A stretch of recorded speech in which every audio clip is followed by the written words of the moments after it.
واحدة وخلق منها زوجها وبث منهما رجالا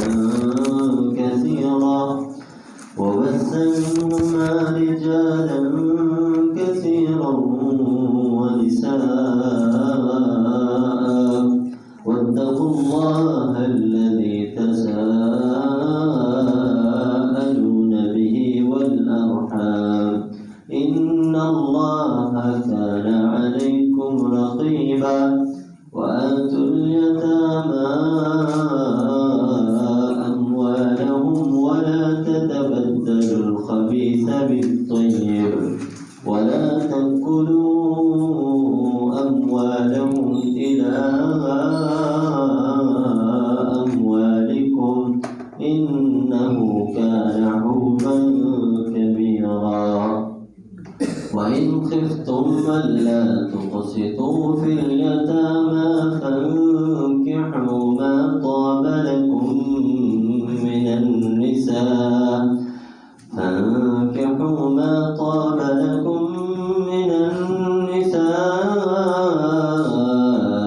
مثنى وثلاث ورباع فإن خفتم ألا تعدلوا فواحدة أو ما ملكت أيمانكم ذلك أدنى ألا تعولوا وآتوا النساء صدقاتهن نحلة فإن طبن لكم عن شيء منه نفسا فكلوه هنيئا مريئا ولا تؤتوا السفهاء أموالكم التي جعل الله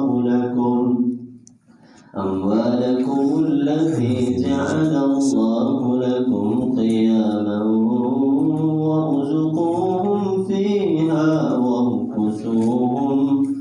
وارزقوهم فيها واركسوهم وقولوا لهم قولا معروفا. نحمده ونستعينه ونستغفره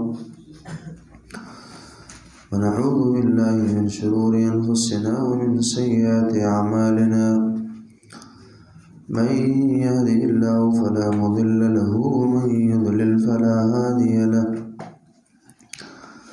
وأشهد أن لا إله إلا الله وحده لا شريك له وأشهد أن محمدا عبده ورسوله أما بعد فإن خير الحديث كتاب الله وخير الهدي هدي محمد صلى الله عليه وسلم وشر الأمور محدثاتها وكل محدثة بدعة وكل بدعة ضلالة وكل ضلالة في النار.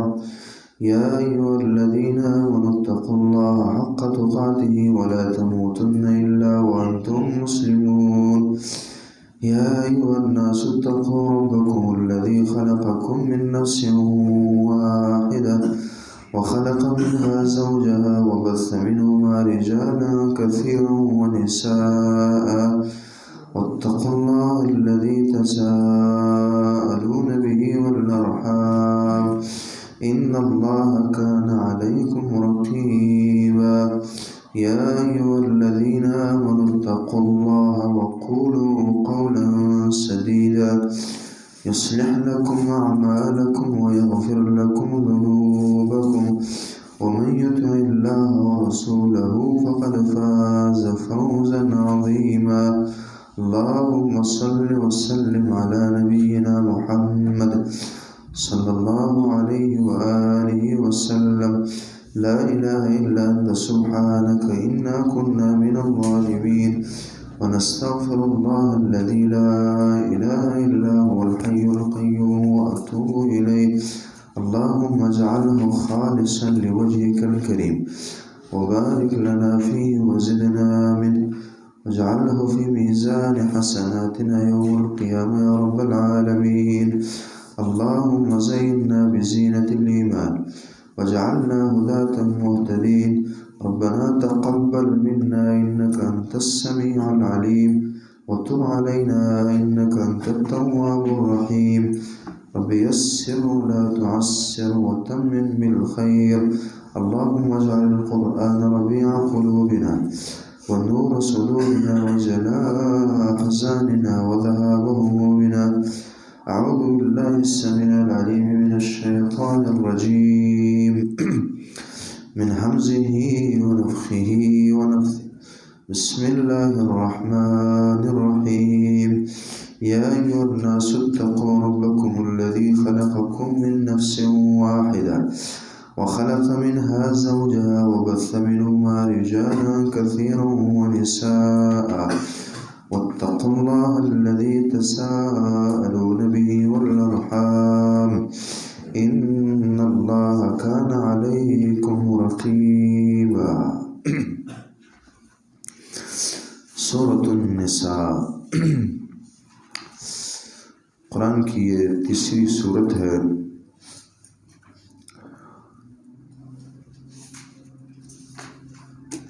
فضائل کے متعلق آپ کو روایت مسند احمد کی 24,443 حسن درجے کی یاد ہوگی کہ من اخذ السبع الاول فهو حبر، کہ جو قرآن کی شروع والی 7 صورتیں اچھی طرح پڑھ لے، سمجھ لے، حاصل کرے تو وہ عالم ہو جاتا ہے اور کہلاتا ہے۔ جہاں تک وجہ تسمیہ کی بات ہے تو النساء کا لفظ اس صورت میں 1 سے زیادہ مرتبہ استعمال ہوا، تو اس بنا سورہ النساء کہا جاتا ہے اس صورت کو۔ اور مناسبت جہاں تک اگلی صورت سورہ آل عمران کے ساتھ اس کی بنتی ہے تو مختلف ناحیوں سے ہے۔ مثلا سورہ بقرہ میں یہودیوں کا تذکرہ آپ کو زیادہ ملا، اور آل عمران میں عیسائیوں کا، اور سورہ نساء میں مسلمانوں کے متعلق احکام بہت ہوں گے، اگرچہ یہودیت اور عیسائیت پر بھی کچھ بیان ہوگا۔ اور سورہ نساء کی، سورہ آل عمران کی آخری آیت اتقوا اللہ ایھا الذین آمنوا اصبروا وصابروا ورابطوا واتقوا اللہ لعلکم تفلحون، تو وہاں بھی آخر میں واتقوا اللہ اور یہاں بھی اتقوا ربکم۔ یہ ہوتا ہے کہ سورت کا آخر آنے والی صورت سے الفاظ میں بھی رابطہ رکھتا ہے، جیسے یہاں، اور اس کے علاوہ متعدد مناسبات دونوں صورتوں میں پائی جاتی ہیں۔ پہلے آپ نے وہ اصول پڑھا اور جانا کہ قرآن کی ہر ختم ہونے والی صورت یہ پچھلی صورت کے لیے تتمہ ہوتی ہے، اور آنے والی صورت کے لیے مقدمہ اور تمہید ہوتی ہے۔ ان کے موضوعات آپس میں بہت زیادہ ملتے جلتے ہیں۔ جہاں تک اس صورت کا مقصد، موضوع اور گفتگو کا محور اور بڑی بڑی باتیں جو اس صورت میں کرنی ہیں، تو متعدد مسائل اور احکام اور مختلف انسانی زندگی کے پہلو اس صورت نے بیان کیے ہیں، لیکن جیسا کہ اس کا نام بھی بتاتا ہے کہ یہ صورت جو ہے حقوق پر، اور خصوصاً ضعفاء کے حقوق، عورتوں کے حقوق، بچوں کے حقوق، یتیموں کے حقوق، غلاموں کے حقوق، حاکم کے حقوق، محکوم کے حقوق، اس پر زیادہ بحث کرتی ہے،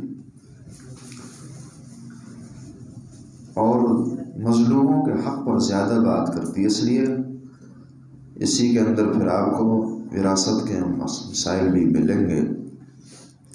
زمانہ جاہلیت کے جو غلط رواج تھے ظلم پر مبنی، اس کا رد ملے گا۔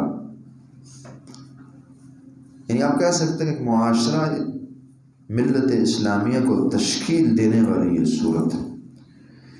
کسی معاشرے پر اگر اس صورت کو نافذ کر دیا جائے تو اس سے مثالی معاشرہ نہیں بھی ہو سکتا۔ تو حقوق اللہ، حقوق العباد، پھر حقوق العباد میں تفصیلات بہت اچھی طرح اس صورت نے بیان کیے ہیں،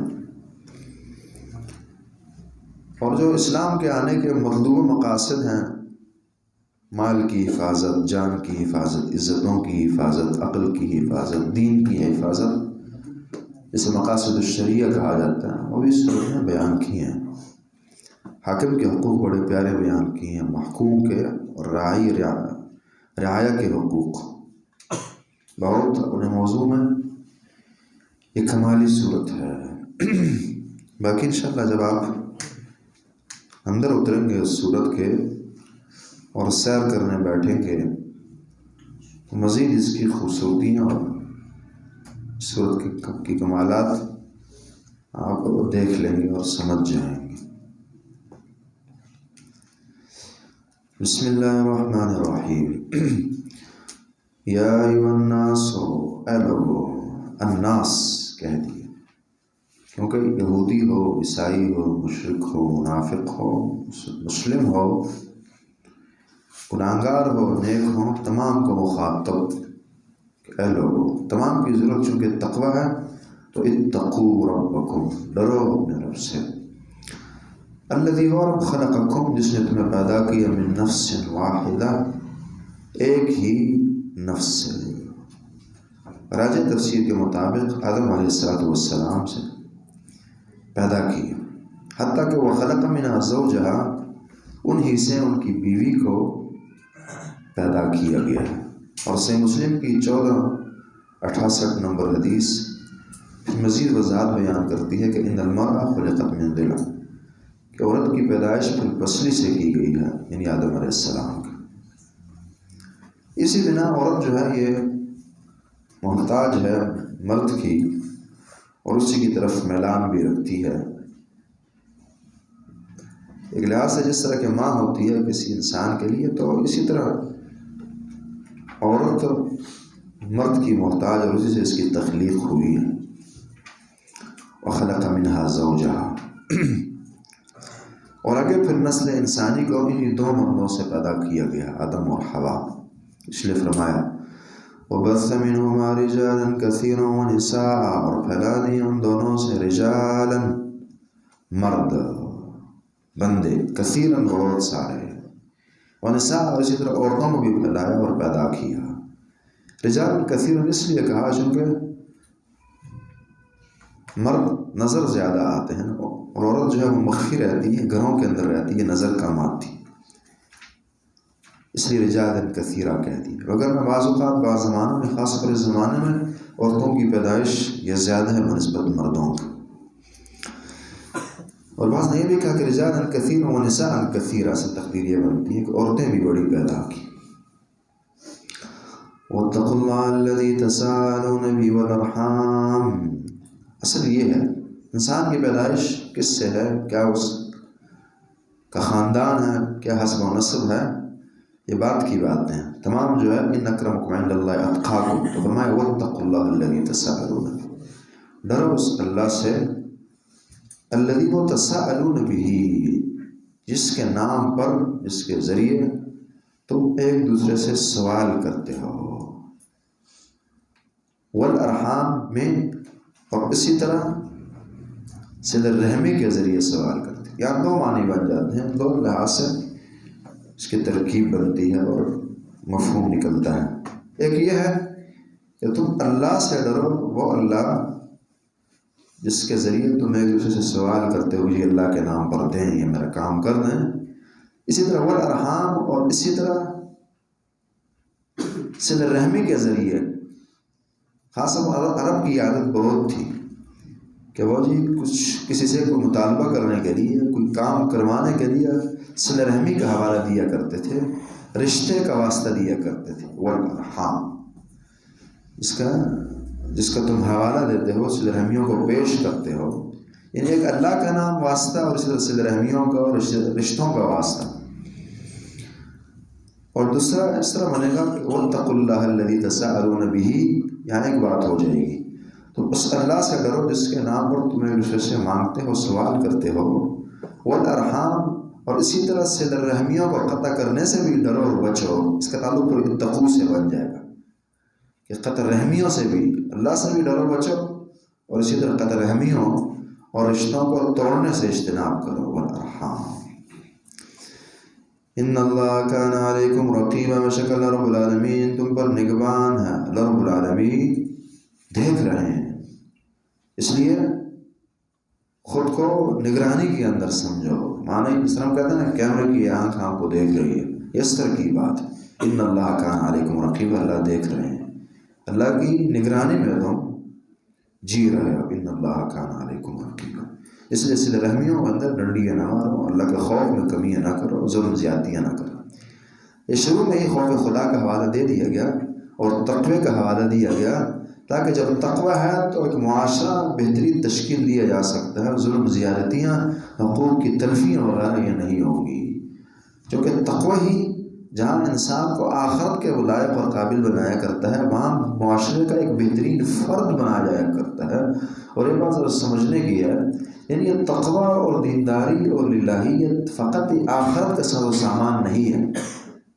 کسی اگر کافر معاشرے کو سیدھا کرنا ہے اور دنیاوی معاملات سیدھے رکھوانے اس معاشرے کے، تو ان کے اندر تقوی اگر پیدا کر دیا جائے تو جہاں وہ اللہ کے حقوق اور کل کے معاملات اور آخرت کے معاملات نہیں خراب کرے گا، وہاں وہ معاشرے کا ایک بہترین فرد اور ایک بہترین شہری بھی بن جائے گا.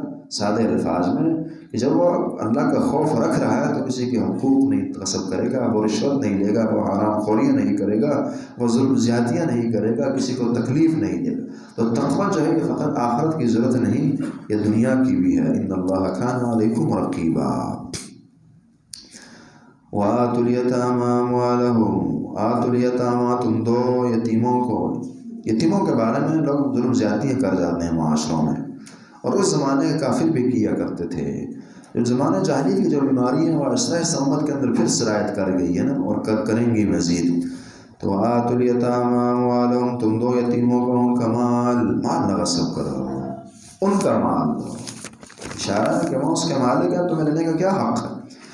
وَلَا تَتَبَدَّلُوا الْخَبِيثَ بِالطَّيِّبِ، اور تم نہ بدلو خبیث کو طیب کے ذریعے، برا دے کر اچھا نہ لو. دیکھیں دو طرح سے یتیموں کے اور مظلوموں کے حق غصب کیے جاتے ہیں. ایک یہ کہ کلی طور پر یتیم کا مال اور مظلوم کا مال کسی نے لے لیا، ہڑپ کر لیا. دوسرا ہوتا یہ ہے کہ لوگ جو ہیں جی بس ادلے بدلے میں ڈنڈیاں مار جاتے ہیں، ملا کے کچھ لیا کچھ دیا. تو دونوں پر پابندی، لینا بھی نہیں ہے، ولا تتبدلوا الخبیث بالطیب، یہ بھی نہیں کرنا کہ خبیث کو اچھی چیز کے بدلے ادلا بدلا ہو، یہ بھی نہ ہو.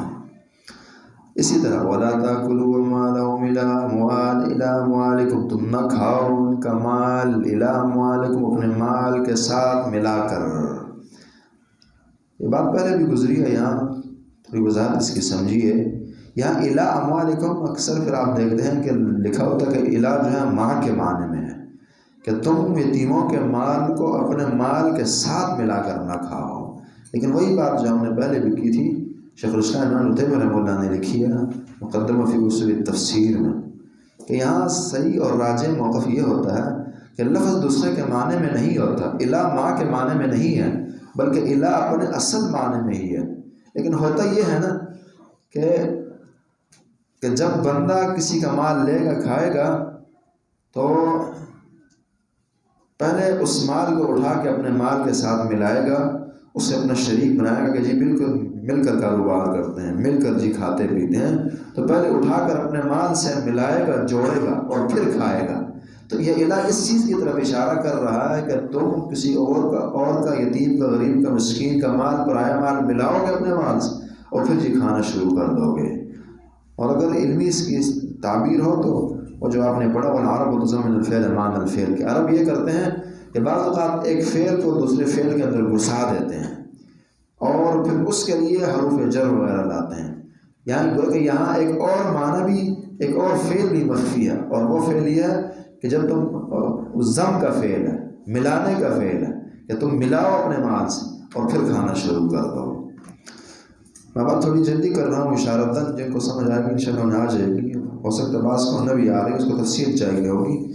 وَلَا تَأْكُلُوا أَمْوَالَهُمْ إِلَىٰ أَمْوَالِكُمْ، اور تم نہ کھاؤ ان کا مال ملا کر اپنے مال سے. إِنَّهُ كَانَ حُوبًا كَبِيرًا، اگر کسی کو اس کی تفصیل چاہیے تو بعد میں پرسنل یا کلاس کے بعد پوچھ سکتا ہے. اس مسئلے کی تھوڑی مزید وضاحت چاہیے ہوگی. بس یہاں مختصر یہ سمجھیں کہ یہاں ایک فعل دوسرا مخفی رہتا ہے اور علاج جو ہے وہ اس فعل کے لیے آیا ہوتا ہے جو سامنے فعل موجود ہو اس کے لیے نہیں آیا ہوتا. ولا تاکلوا یا وہ فعل یا وہ حرف وہ صلہ اس فعل کے لیے نہیں آیا ہوتا جو موجود ہوتا ہے، بلکہ جو معنوی فعل جو نہیں موجود ہوتا اس کے لیے صلہ آیا ہوتا ہے.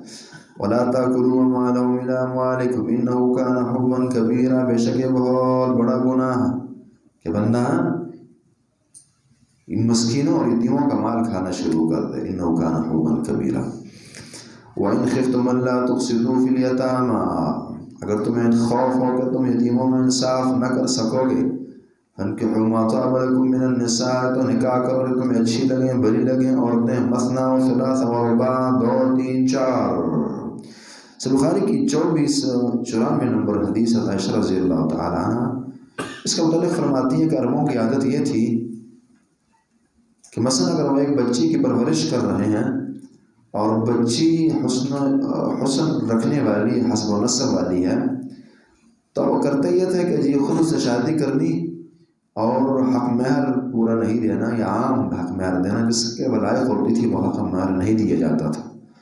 تو اللہ نے پھر یہ آیت نازل کی کہ نہیں، اگر تمہیں یہ بے انصافی کا خطرہ تو اور عورتیں تھوڑی ہیں، کسی اور جگہ نکاح کرو، 2 کرو 3 کرو 4 کرو، لیکن یہاں ظلم زیادتیاں نہ کرو. اور بعض اوقات اس کا الٹ بھی ہوتا تھا اور آیت نے وہ بھی بتایا ہے کہ جب یہی عورت اور یہی بچی اگر خوبصورت نہیں ہے تو کسی اور کو دیں گے تو پھر وہ میراث وہاں شفٹ ہو جائے گا، مسائل ہوں گے اور خود نکاح کرنے کا دل نہیں کرتا، تو بس ظلم زیادتیاں ہوتی تھی. تو ان آیتوں نے آ کر اس کا صفایا کیا. فَانكِحُوا مَا طَابَ، اگر تمہیں خوف ہو کہ تم یتیموں میں انصاف نہ کر سکو گے، فَانكِحُوا مَا طَابَ لَكُمْ، تو نکاح کرو جو تمہیں اچھی لگیں، مِنَ النِّسَاءِ، عورتیں جو اچھی لگیں، مثنیٰ وثلاث ورباع. یہاں شکران نے کہا اچھی لگے نکاح کرو، مخفی دوستی وغیرہ وغیرہ اس کا نہیں کہا. نکاح اسلام عام کرنے کا درس دیتا ہے اور صرف عام ہی نہیں بلکہ یہاں ڈائریکٹ شروع ہی مثنیٰ وثلاث ورباع 2 3 اور 4 سے ابتدا کی ہے. اسلام کی یہ ترغیب ہے. سنن نسائی کی 32-27 نمبر حدیث نبی اسلام فرماتے تزوجوا الودود فإنی مکاثر بکم، کہ ان عورتوں سے شادیاں کرو جو محبتیں دینے والی ہیں اور زیادہ بچے جننے والی ہیں، چونکہ میں فخر کروں گا باقی امتوں پر.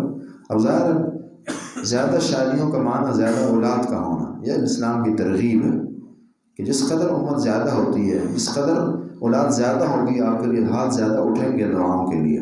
اور عقلی طور پر بھی اگر اولاد زیادہ اگر 2-4 رقم میں ہیں تو 1-2 اچھے پیدا کر دے گا، اچھے نکل آئیں گے. اور اگر ہے ہی 2 یا 1 ہیں تو جہاں زندگی خطرے میں ہے اگر اولاد سے کہ محروم نہ ہو جائے، وہاں یہ بھی ہے اگر دونوں ہی یا ایک ہی نکمہ نکلے پھر کیا کرے گا انسان. تو اس لیے یہ کثرت میں خیر ہے. امت کی تعداد آپ تاریخ دیکھیں، اب کی دنیا دیکھ لیں، سب سے ترقی زیادہ ان ممالک کی زیادہ ہیں کہ جن کی آبادیاں زیادہ ہیں، اور اس دنیا اس پر شاہد ہے. ترقی ہی کثرت سے آتی ہے. آپ رزلٹ دیکھیں اسکولوں کالجوں کا، جس کی تعداد زیادہ اس کا رزلٹ بھی اچھا ہے. اس کی وجہ یہی ہوتی ہے کہ جہاں وہاں نکمے زیادہ ہوں گے وہاں اچھے بھی زیادہ ہوں گے. بڑی منڈی میں زیادہ اچھا مال ملتا ہے نا، جہاں بہت گٹھیاں ملے گا وہاں بڑا اچھا بھی ملے گا. کثرت تعداد جو ہے کمالات کو لاتی ہیں، اس میں خیر ہوتی ہے عقلی طور پر بھی.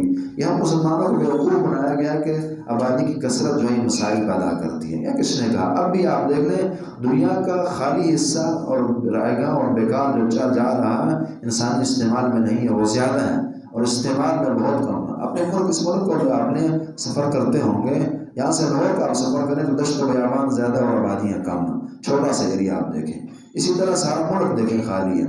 پھر برائے اعظم دیکھیں، پھر دنیا دیکھیں اس ٹائم خالی ہے. یہ شیطانی اور دجالی وسوسہ جو مسلمانوں کو دیے کہ تعداد کم سے کم ہونی چاہیے. بس یہ پردہ ان کے اپنے مقاصد ہیں کہ کم ہوں گے ہمارے لیے کنٹرول کرنا آسان ہوگا. اس کے علاوہ کوئی مقصد نہیں ہے. ہم اس پر نافذ زیادہ ہو سکیں گے اور ہماری حکمرانی ٹھیک چل سکے گی، وگرنہ اس کے علاوہ عقلی نقلی شرعی ہر طور پر یہ بات غلط ہے کہ تعداد کم سے کم ہو. اور یہ ہونی چاہیے کہ یہ چیزیں کہ اسلام میں شادیوں کا فروغ ہو. ہاں یہ ضرور ہے کہ جہاں لوگ متنفر ہیں ان چیزوں سے وہاں آپ حلیہ ایسا پیش کریں، وہاں ایک آدمی 2 اور 3 کر کے ایسا عدل و انصاف قائم کرے کہ لوگوں کے لیے مثال بن جائے، تو اس میں پھر برکتیں ہوں گی. اور پھر یہ کہ انسانی سوچ بڑی محدود ہے. جب بندے کی سوچ یہ ہے کہ میں نے شادی ایک ہی کرنی ہے اور اس سے بڑھانی نہیں ہے اور باقیوں پر پابندی ہے، اس سے پھر مسائل ہوں گے۔ کیسے ہوں گے؟ جب ایک ہی کرنی ہے اور اس کے علاوہ ہونی نہیں ہے، اور شادی ہے بھی سونے کا پنجرہ ایک ہی ہے اور مزید ہے نہیں، تو اب ایک ہی اس نے حور تلاش کرنی ہے جس کے اندر حسن بھی ہو، مال بھی ہو، متاع بھی ہو، اور جمال بھی ہو، حسب و نسب بھی ہو، دین بھی ہو، سب کچھ ہو۔ اب ایسی عورت تلاش کرنی ہے، اور ایسی عورتیں اللہ نے اول تو جنت میں پیدا کی ہوتی ہیں، بالفرض اگر دنیا میں ہیں تو بڑی محدود ہوں گی۔ اب کیا ہوگا کہ جتنے ہی اچھے رشتے ہیں ان کو بندے مل جائیں گے، اور میں آپ دیگر مسلمان جن کی بیٹیاں، جن کی بہنیں، جن کی بچیاں اس لیول کی نہیں ہیں، اور پھر بیچارے پریشان رہیں گے۔ اب اگر یہ ہو کہ شادی کا فروغ ہو اور نکاح زیادہ سے زیادہ ہو، تو ایک ہی آدمی مثلا اس کی سوچ یہ ہے کہ کوئی نہیں، اگر یہاں حسن نہیں ہے تو یہاں دین ہے، اگر یہاں دین نہیں تو وہاں حسن ہے، وہاں حسب و نسب ہے، وہاں مال ہے۔ تو اس طرح سے ہر بندے ہر طرح کی شادی کرنے کو تیار ہو جائے گا اور مسائل نہیں ہوں گے۔ اور پھر یہ ہوگا کہ جب شادی کا فروغ زیادہ ہوگا تو پھر اب جیسا کہ آپ کے لیے دوسری اور تیسری شادی مشکل ہے، پھر یہ تھوڑی آسان اس لیے ہو جائے گی کہ اگلا بندہ سوچے گا کہ نہیں، مثلا بندہ رشتہ لینے آیا ہے، اگلے نے دیکھنا کہ یہ پہلا رشتہ یا دوسرا، اچھا پہلا ہے، اس کا مطلب ہے کہ اس کے بعد بندے نے دوسری شادی بھی کرنی ہے، تیسری بھی کرنی ہے، پھر شاید میری بچی کا حق نہیں پورے ہوں گے، چونکہ لوگ یہی کرتے ہیں اکثر نا، کہ دوسری بیوی کا خیال زیادہ رکھتے ہیں، تیسری کا زیادہ رکھتے ہیں، تو پھر یہ مسئلہ خود ہی حل ہو جائے گا کہ جی پہلا رشتہ یا دوسرا رشتہ۔ اس سے پھر یہ ہے کہ جہاں انسان کی بہتریاں بلائیاں ہیں وہاں آپ کا معاشرہ بھی مکمل بہتر سے بہتر ہو جائے گا۔ آج اس معاشرے کی سب سے بڑی نحوست یہی ہے کہ حلال کی راہیں مشکل سے مشکل بنا دی گئی ہیں، اور جب مشکل ہے تو مسائل باپ کے لیے ہے، مسائل ماں کے لیے ہے، مسائل خود جوانوں کے لیے ہے، مردوں کے لیے، خواتین کے لیے، بچوں کے لیے، بچیوں کے لیے ہے، مشکل سے مشکل مرحلہ، اور پھر اس کا نتیجہ یہ ہے کہ فساد ہے۔ قرآن نے، احادیث نے یہ کہا، رسول اللہ فرماتے ہیں کہ جب تمہارے پاس ایسے رشتے آئیں من ترضون دینہ وخلقہ، جن کے اخلاق اور دینداری تمہیں پسند ہو تو انکار نہ کیا کرو، اگر کرو گے تو زمین میں فساد ہوگا، وہ فساد عریض کے الفاظ ہیں، بڑا چوڑا فساد ہونے لگے گا، اور اس طرح کے آپ کے سامنے یہ معاملات۔ تو اسلام کا سبق یہ ہے کہ نکاح زیادہ سے زیادہ ہو، یہاں ابتدائی مثنی و ثلاث و رباع، دو ہو، تین ہو، چار ہو، اور حتیٰ کہ فإن خفتم الا تعدلوا فواحدہ، اگر تمہیں خوف ہو تو پھر ایک کرنی ہے۔ وہ یہ ایک کو رکھا بھی بعد میں ہے اور یہ بزدلوں کی علامت قرار دی، یا آپ کہہ دیں کہ فإن خفتم الا تعدلوا، اگر تمہیں انصاف کرنے کا خطرہ ہو کہ ہاں میں نہیں کر سکوں گا، میں بڑا کمزور اور لسا ہوں، شاید مجھ سے نہ ہو سکے، پھر ایک ہے، یعنی یہ اگر ہے تو اس کو سیکنڈ اسٹیپ رکھا گیا ہے، اگر ابتدا دو ہیں، تین ہیں، چار، لیکن حق اور انصاف کی بات وہی آپ کو یاد رکھنی چاہیے کہ جہاں وہ لوگ زیادتی کرتے ہیں کہ جو اس تصور اور نظریے کے خلاف ہے کہ شادیاں زیادہ سے زیادہ ہوں، جہاں وہ زیادتیاں کرتے ہیں وہاں جو یہ کام کرنے والے کو بھی ظالم نہیں بننا چاہیے کہ دوسری شادی کر لی ہے اور پہلے کی زندگی تباہ و برباد کر دے، کوئی انصاف کے تقاضے نہ ہو۔ تو ہمیں ایک سائڈ نظر آتی ہے نا، دونوں سائڈیں دیکھنی چاہیے۔ جہاں یہ سوچ غلط ہے کہ جی دوسری شادی کیوں ہو، تیسری کیوں ہو، وہاں یہ بھی غلط ہے کہ آپ احادیث کو پس پش ڈال دیں، اور وہ احادیث ڈراتی ہیں، بتاتی ہیں کہ ایسا بندہ قیامت کے دن آئے گا جو جس کی بیویوں سے زیادہ اور انصاف نہ کرے، وہ شرک کی ساقط، اور ایک سائڈ اس کی ختم ہوئی ہوگی، گری ہوگی، جو کہ انصاف نہ کیا نا، ایک طرف میدان کیا رکھا اس انسان نے۔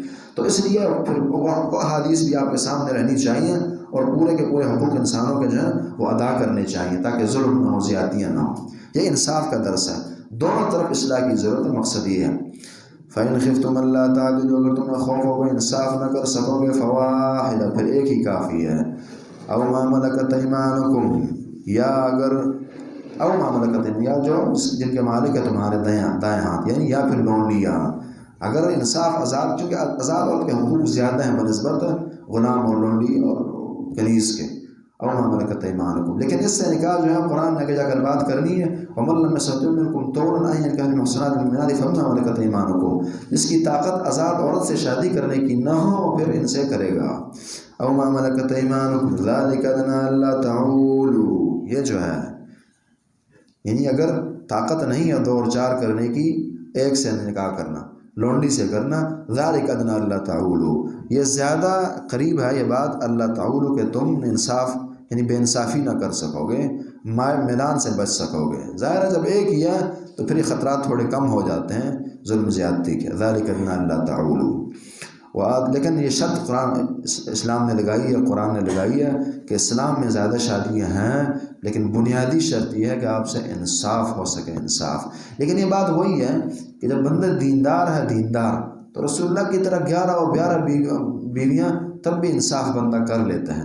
لیکن اگر دیندار نہیں ہے تو پھر اگر آپ بے شک ایک ہی شادی اور اپنی بیٹی اور بہن دے رہے ہیں تو تب بھی اس کی زندگی کو مشکل میں ڈال دے گا۔ اصل چیز ہے دینداری۔ جس بندے میں خوف خدا ہے، دینداری ہے، الہیت ہے، اس پر کمپرومائز نہ کریں، ویسی قابل اور لائق۔ اور جس کے اندر یہ دینداری نہیں ہے، بھلے آپ بہت سوچ سمجھ کر کریں۔ کئی دفعہ یہ نہیں ہوتا، ایک آدمی نے بہت سوچ سمجھ کر سب کچھ دیکھ دکھا کر مشورے کر کے ایک جگہ رشتہ کیا، اور جی آج رشتہ ہوا اور 2 دنوں بعد بندے کی ڈیتھ ہو گئی، ایکسیڈنٹ میں کسی اور وجہ سے فوت ہو گئے۔ معاملات اصل اللہ کے ہاتھ ہیں۔ آپ اللہ کے دین کو دیکھیں۔ اللہ کے دین کا تقاضا یہ ہے کہ دین کی طرف اور الہیت اور خشیت کی طرف بندے کے دیکھا جائے۔ نبی اسلام نے بھی یہی وصیت کی ہے کہ تنکح المرأة لأربع، کسی عورت سے 4 وجوہات کی بنا پر نکاح کیا جاتا ہے، اور پھر آخر میں فرمایا فاظفر بذات الدین تربت یداک، کہ آپ دین کو ترجیح دیں، اس میں زیادہ بہتری ہے انسان کے لیے، چونکہ دین ایسی دولت ہے جو نہ ختم ہونے والی ہے۔ اس حدیث کے اندر یہ ہے نا کہ کسی عورت سے 4 وجوہات کی بنا پر نکاح کیا جاتا ہے، مال ہے، حسب و نسب ہے، اور خوبصورتی ہے، اور دین ہے۔ اب خوبصورتی بھی 15 سال 20 سال پھر بڑھاپا ختم نہیں رہے گی چیز۔ اسی طرح مال بھی بے اعتماد چیز، پتہ نہیں کل رہتا ہے یا نہیں رہتا، اگر رہ بھی گیا تو مرنے تک ہے، پھر تو مال کی چھٹی ہے انسان سے۔ اسی طرح پھر حسب و نسب بھی، اگر بادشاہ کی بیٹی اور اس کے اخلاق اور دین وغیرہ نہیں اچھے تو کیا فائدہ ہے انسان کو۔ تو جو ہمیشہ رہنے والی چیز ہے وہ دین ہے انسان کے لیے، کہ جو مستقل اور ہر لحاظ سے فیوچر کا ساتھ دینے والا ہے، وہ قبر و زندگی میں آپ کی تربیت، دینداری میں آپ کا ساتھ، اولاد کی تربیت، انہیں دیندار بنانا، پھر اسی طرح قبر میں فائدے، حشر میں فائدے، حتیٰ کہ جنت میں یہ بیوی انسان کے ساتھ رہے گی جو دیندار ہے۔ اس لیے نبی علیہ السلام کا مشورہ یہ ہے فاظفر بذات الدین تربت یداک، کہ دین کو ترجیح دی جائے۔ رسول اللہ کی نصیحت ہے اپنی امت کو۔ ذالک وآتوا النساء صدقاتہن نحلا، وآتوا النساء، تم دو عورتوں کو صدقاتہن، ان کے حق مہر، صدقات اس لیے کہتے ہیں چونکہ صدق نا، حق مہر جب آپ دیتے ہیں تو دلیل ہوتی ہے اس بات کی کہ یہ بندہ سچا ہے اپنے اس نکاح میں، اور کوئی فقط ایک تعلق قائم کرنا مطلوب نہیں ہے، بلکہ صداقت پر دلیل ہے اس بات کی کہ یہ بندہ رغبت رکھتا ہے۔ اسی بنا پر اسلام کا درس یہ ہے کہ حق مہر جتنا اچھا آپ دے سکیں، ہم نے پہلے بھی یہ بات کی تھی، یہاں پھر سن لینی چاہیے۔ اسلام کا تقاضا جی باقی ہر کام شادی میں خرچے در خرچے، جہیز کا سامان، جہیز کا، اور اسی طرح پھر یہ ولیمے پر خرچے، اور پھر رخصتیوں پر خرچے، سب کچھ چل جاتے ہیں، لاکھوں کروڑوں لگتے ہیں۔ لیکن جی حق مہر کی باری، شرعی حق مہر، اور شرعی پھر 5000 10,000 معمولی چیز ان کے ذہن میں بیٹھی ہے۔ نہیں، آپ کوشش کریں کہ جتنی اللہ نے طاقت دی اچھے سے اچھا حق مہر آپ دیں، زیادہ سے زیادہ دیں۔ ہاں اگر نہیں ہے، مجبوری ہے، پھر کم سے کم شریعت نے کہا تھا کہ قرآن کی صورتیں سکھانے بھی سے بھی حق مہر کہا گیا۔ ایک معمولی لوہے کی انگوٹھی کو حق مہر کہا گیا، لیکن وہ مجبوری کی کیفیت ہے۔ اگر آپ کی طاقت ہے تو اچھے سے اچھا حق مہر دیں، تاکہ اسے اپنی عزت نظر آئے عورت کو کہ میں اس کے ہاں اس قدر اہمیت رکھتی ہوں، اس کے والدین کو سمجھ آئے کہ ہماری بیٹی اتنی اہمیت رکھتی ہے اس بندے کی نظروں میں۔ حق مہر اسلام کا تقاضا ہے کہ اچھے سے اچھا ہونا چاہیے۔ صدقاتہن نحلا، انہیں ان کے جو حق مہر ہے وہ دو، نحلتاً، پھر یہ ہے کہ اس کو جرمانہ نہ سمجھا جائے، بلکہ نحلتاً، خوشی خوشی، تحفے کی شکل میں، ہدیے کی شکل میں۔ نحل ہدیت، تحفے کو جو باخوش ہو کر دیا جائے اسے کہا جاتا ہے۔ فَإِن تُبْنَ، اسے جرمانہ نہ سمجھو، فَإِن تُبْنَ لَكُمْ عَنْ شَيْءٍ مِّنْهُ نَفْسًا، ہاں حق مہر کے اندر ایک قانون ہے، اگر اگلا بندہ کچھ بخش دے، معافی دے دے تو یہ جائز ہوتی ہے، خاص طور پر عورت اگر خود کچھ کی معافی دے دے، لیکن یہ معافی دلوائی نہیں جائے گی کہ آپ بخشیں اور وہ زبردستیاں نہیں، خود۔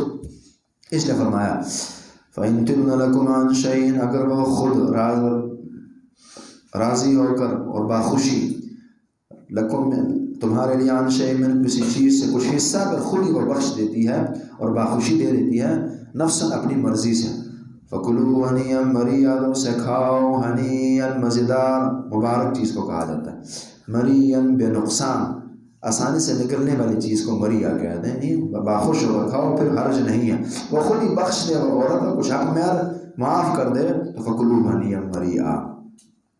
فإن تبن لکم عن شیء، اگر وہ خوش ہو جائے اور راضی ہو جائے لکم تمہارے لیے عن شیء منہ، اس حق مہر میں سے کچھ حصے پر، نفسا اپنی مرضی سے، فکلوہ تو کھاؤ اس مال کو پھر ہنیئا مزیدار اور مبارک مریئا، آسانی سے نگلنے والا بے نقصان، یعنی دینی دنیاوی کوئی نقصانات اس میں نہیں ہے، پھر کھا سکتے ہو خوش ہو کر۔ اگلا مسئلہ وَلَا تُؤْتُوا السُّفَهَاءَ أَمْوَالَكُمُ الَّتِي جَعَلَ اللَّهُ لَكُمْ قِيَامًا، وَلَا تُؤْتُوا السُّفَهَاءَ، اور تم نہ دینا بیوقوفوں کو، اموالکم اپنا مال، التی وہ جعل اللہ لکم قیاما، جو اللہ رب العالمین نے تمہارے لیے قیام اور گزران کا سبب بنا دیا ہے۔ جعل اللہ لکم قیاما، حکم دیا اللہ رب العالمین نے، چونکہ یہاں بھی اشارہ ہے اور دیگر شریعت کے نصوص بھی بتاتی ہیں کہ جو معیشت ہے یہ ریڑھ کی ہڈی ہوتی ہے کسی گھر، کسی معاشرے، کسی قوم اور ملت کے لیے، اس لیے ہمیں جو ریڑھ کی ہڈی ہے انسان کی اور جس پر معاشرے نے تشکیل دینا ہے، کھڑا رہنا ہے، یہ بیوقوفوں کے ہاتھوں نہ دی جائے، بیوقوفوں کو اپنا مال نہ دیجیے۔ اور یہاں السفہاء سے مراد بچے ہیں، غلام ہیں، پاگل ہیں، دماغ کے کچے ہیں، حتیٰ کہ سفی قسم کی عورتیں ہیں، وہ بھی اس کے اندر داخل ہیں۔ وَلَا تُؤْتُوا السُّفَهَاءَ أَمْوَالَكُمُ الَّتِي، نہ دینا بیوقوفوں کو اپنا مال، الَّتِي وہ جعل اللہ لکم قیاما، جو اللہ رب العالمین نے تمہارے قیام اور گزران کا سبب بنا دیا ہے۔ اسی کے ذریعے معاشرہ کھڑا رہتا ہے، اور جس معاشرے کی معیشت ڈوب جائے تو معاشرہ اس کو سدھرنا ناممکن ہو جاتا ہے۔ آپ تاریخ دیکھیں، کل اگر روس کو ذلت دیکھنی پڑی ہے دنیا میں تو اس کے ڈوبتے ہوئے اس کے پاس وہی ہزاروں کی تعداد میں ایٹم تھے، لیکن معیشت ڈوب گئی تھی۔ یہ ہر زمانے کی تقریباً قرآن انشاءاللہ کی بات کرنی ہے کہ کسی بھی معاشرے کی بنیادی یہی دو ضروریات ہوتی ہیں، صرف معاشرہ نہیں، حتیٰ کہ فرد کی بھی یہی دو ضروریات ہیں۔ ایک جی امن بحال ہو، کسی ملت، قوم اور معاشرے، امن ضروری ہے، امن کے بغیر انسانی معاشرہ تشکیل دیا ہی نہیں جا سکتا۔ اور دوسرا معیشت ہے کسی قوم کی بنیادی چیز اور ریڑھ کی ہڈی جو ہوتی ہے۔ بلکہ ابن خلدون بہت بڑے مورخ ہیں اور بہت بڑے فلسفی اور دانا اور زیرک اور ماہر آدمی ہیں، انہیں تو یہاں تک لکھا ہے کہ اصل امن ہی ہے، امن کی بنیاد پر ہی پھر معیشت آتی ہے۔ وجہ ہے کہ جب کسی معاشرے کا امن برقرار نہ رہے تو وہاں مثلا جیسے اپنے حالات آپ دیکھ لیں، جب امن متاثر ہوا تو اس سے پہلے جہاں آپ کو سیکورٹی کی ضرورت نہیں تھی اور وہاں سیکورٹی گارڈ بٹھانے پڑ گئے، اب ظاہر ہے تو پیسے بھی دینے پڑیں گے، جہاں ایک کی تھی وہاں 10 بٹھانے پڑ گئے۔ اسی طرح جب امن متاثر ہوا، باہر کی کمپنیوں نے پیسے لگانے چھوڑ دیے، تو اس امن کی بنیاد پر ہی پھر معیشت مستحکم ہوتی ہے کسی قوم کی، اور جب امن نہ رہے تو معیشت کی بھی چھٹی ہو جاتی ہے۔ یعنی یہ دو چیزیں ہیں کسی معاشرے کی تربیت اور چلنے کے لیے، چلانے کے لیے، امن اور معیشت، اور پھر معیشت کی بنیاد بھی پھر امن پر ہو جاتی ہے، تو ایک لحاظ سے پھر دو جو ہے وہ ایک بھی بن جاتی ہیں امن کی شکل میں۔ تو یہاں بات کی کہ معیشت کے نظام کو مستحکم بنانے کے جو تقاضے ہیں وہ تمام مد نظر رکھنے چاہیے، خاص طور پر اپنا مال جو بیوقوفوں کے حوالے نہ کیا جائے۔ جعل اللہ لکم قیاما، جو اللہ رب العالمین نے تمہارے قیام اور گزران کا ذریعہ بنایا، وارزقوہم فیہا۔ ہم مثلا یتیم ہے، اس کا اپنا مال ہے، آپ اس کی پرورش کر رہے ہیں، تو اللہ فرماتے ہیں کہ انہیں ان کا مال نہ دیجیے، آگے بات آئے گی بعد میں لینا، تو سوال آیا کہ نہ دیں تو پھر بھوک سے مر جائیں گے، تو فرمایا وارزقوہم فیہا، ہاں جہاں تک ان کی روزی کا مسئلہ کھانے پینے کا وہ دو انہیں، وارزقوہم فیہا، انہیں رزق دو، کھاؤ کھلاؤ پلاؤ، فیہا اس میں سے، وکسوہم، اور انہیں پہناؤ بھی، لباس بھی دینا ہے، وقولوا لهم قولا معروفا، ٹھیک ہے اپنا مال مانگ رہا ہے اور مال لینے کے لائق نہیں ہے تو ناراض بھی نہیں کرنا، وقولوا لهم قولا معروفا، اسے اچھی بات کرنی ہے تاکہ یتیم ہے بیچارہ، والد نہیں ہے اور اسے احساس کمتری نہ ہو، پریشانی نہ ہو، خود کو لاوارث نہ سمجھے، ناراض نہیں کرنا۔ اور یہ اچھا طریقہ ہوتا ہے کہ آپ اگلے کے حقوق ضائع بھی نہ کریں اور اس کو بدل بھی نہ کریں۔ وقولوا لهم قولا معروفا، ان سے بات کرنی ہے معروف اور اچھی اور خوبصورت بات کرنی ہے۔ اسلام نے پہلے بھی یہ حوالہ دیا تھا کہ جب آپ مال نہیں دے رہے، زبان کا بیلنس نہیں خراب کرنا، اخلاق اپنے نہیں بگاڑنے۔ اب تو ہماری حالت یہ ہوتی ہے جب نہیں دیں گے پھر ناراض کریں گے اگلے کو، ملازم کو، فقیر کو، یتیم کو، نہیں جب نہیں دے رہے تو ناراض نہیں کرنا، خوش رکھنا، بات تو اچھی کرنی چاہیے بندے کو اگر دینے کے لیے کچھ نہیں ہے۔ وقولوا لهم قولا معروفا، اور انہیں اچھی بات کرنی ہے، نیک بات۔ وابتلوا الیتامی حتی اذا بلغوا النکاح، پیچھے کہا بیوقوفوں کو مال نہ دینا جیسے یتیم وغیرہ وغیرہ جو اس لائق نہیں ہو، بچے ہوں، تو اب کب دیں گے پھر، خاص طور پر جب وہ یتیم ہے کب اس کے حوالے اس کا مال کیا جائے گا۔ تو فرمایا وابتلوا الیتامی حتی اذا بلغوا النکاح، بہت پیاری یہ صورت ہے، حقوق کو بہت پیارے انداز سے مظلوموں کا ساتھ دینے والی یہ صورت ہے، تربیت کرنے والی صورت ہے۔ ایک حاکم، ایک راعی، ایک باپ، اسی طرح ایک استاد، ایک بڑا، اسے اصول بتاتی ہے کہ آپ نے کیسے اپنی رعایا اور اپنے ماتحتوں کو چلانا ہے، کنٹرول کرنا ہے۔ وابتلوا الیتامی، جانچتے رہو، جانچو، آزماؤ یتیموں کو، حتیٰ یہاں تک اذا بلغوا النکاح، جب وہ پہنچ جائے نکاح کی عمر کو، یعنی بلوغت کو، بالغ بلوغت تک انہیں جانچتے رہیں آپ، یعنی امتحانات لیتے رہیں، دیکھتے رہیں کہ ابھی مال دینے کے لائق ہے یا نہیں ہے۔ حتیٰ اذا بلغوا النکاح فإن آنستم منهم رشدا، یا بعض اوقات نکاح کو تو پہنچ گیا، بلوغت کی عمر آ گئی ہے، لیکن باوجود اس کے پھر بھی بیوقوف ہے، پاگل ہے، تو پھر بھی نہیں دینا۔ اور اگر آپ نے جانچا اور صلاحیت نہیں اس میں آپ کو نظر آ گئی تو فادفعوا إليهم أموالهم، پھر دیجیے۔ فإن آنستم منهم رشدا، اگر تم مانوس کرو، اگر تم مانوس ہو جاؤ اور پاؤ منهم سے رشد و ہدایت، سمجھداری تمہیں نظر آئے، فادفعوا إليهم أموالهم، انہیں دو ان کا مال پھر ہڑپ نہیں کرنا، انہیں ان کا مال دینا ہے۔ اور وَلَا تَأْكُلُوهَا إِسْرَافًا وَبِدَارًا، نہیں کھانا اس کا مال اسراف کرتے ہوئے، ظلم زیادتی کرتے ہوئے۔ ایک تو یہ ہے نا کہ بندہ خرچے کر رہا ہے، خرچہ اس سے لیتا بھی ہے، پھر تو وہ تو ظلم نہیں ہے، وہ اسراف نہیں ہے نا، اس لیے فرمایا اسراف، ظلم زیادتی کرتے ہوئے اس کا مال نہیں کھانا۔ پیچھے بات گزر چکی ہے نا، وَلَوْ شَاءَ اللَّهُ لَأَعْنَتَكُمْ، اس آیت میں سورہ بقرہ میں، کہ لوگ یتیموں کی تربیت کرتے تھے تو ان کا کھانا پھر اپنے ساتھ ملا کر اور اسی طرح خرچے وغیرہ نکالتے تھے، اس کی اللہ نے اجازت دی ہے۔ وہ یعنی اس سے ہٹ کرو، اسراف کرتے ہوئے ہو، وَبِدَارًا، اور جلدی کرتے ہوئے، أَن يَكْبَرُوا، اس بات سے ڈرتے ہوئے کہ وہ بڑے ہو جائیں گے۔ یعنی لوگ یہ کرتے ہیں نا، اس سے پہلے کہ یہ بڑا ہو، سمجھدار بنے سے پہلے اسی کو مار دوں، ایسی کا مال سارا ہڑپ کروں تاکہ کل حساب و کتاب نہ کر سکے۔ وَبِدَارًا أَن يَكْبَرُوا، ان کے بڑا ہونے کے خوف اور ڈر سے ان کا مال جو ہے پری نہ کھاؤ۔ وَلَا تَأْكُلُوهَا وَمَنْ كَانَ غَنِيًّا فَلْيَسْتَعْفِفْ، اب اگر آپ یتیم کی تربیت کر رہے ہیں اور آپ کو اس کے مال کے لینے کی ضرورت نہیں ہے تو نہ لیں اس سے، اس کے مال کو سنبھالیں، اس کا کاروبار کریں، لیکن اس کا مال اس میں سے اپنا حصہ نہ لیں۔ ہاں اگر آپ محتاج ہیں تو پیچھے قرآن نے اجازت دی کہ آپ ان سے اتنا مال لے سکتے ہیں، اس لیے فرمایا وَمَنْ كَانَ غَنِيًّا فَلْيَسْتَعْفِفْ، جو غنی مالدار ہو فَلْيَسْتَعْفِفْ، تو چاہیے کہ وہ بچے، دور رہے، نہ لے یتیم کا مال۔ وَمَنْ كَانَ فَقِيرًا، جو کوئی فقیر ہو، اگر کوئی فقیر ہو فَلْيَأْكُلْ بِالْمَعْرُوفِ، تو چاہیے کہ وہ معروف و دستور کے مطابق اچھائی کے ساتھ، بھلائی کے ساتھ، یعنی اپنا جو مطلوبہ حق ہے اور جائز حق ہے وہ کھا سکتا ہے اور لے سکتا ہے۔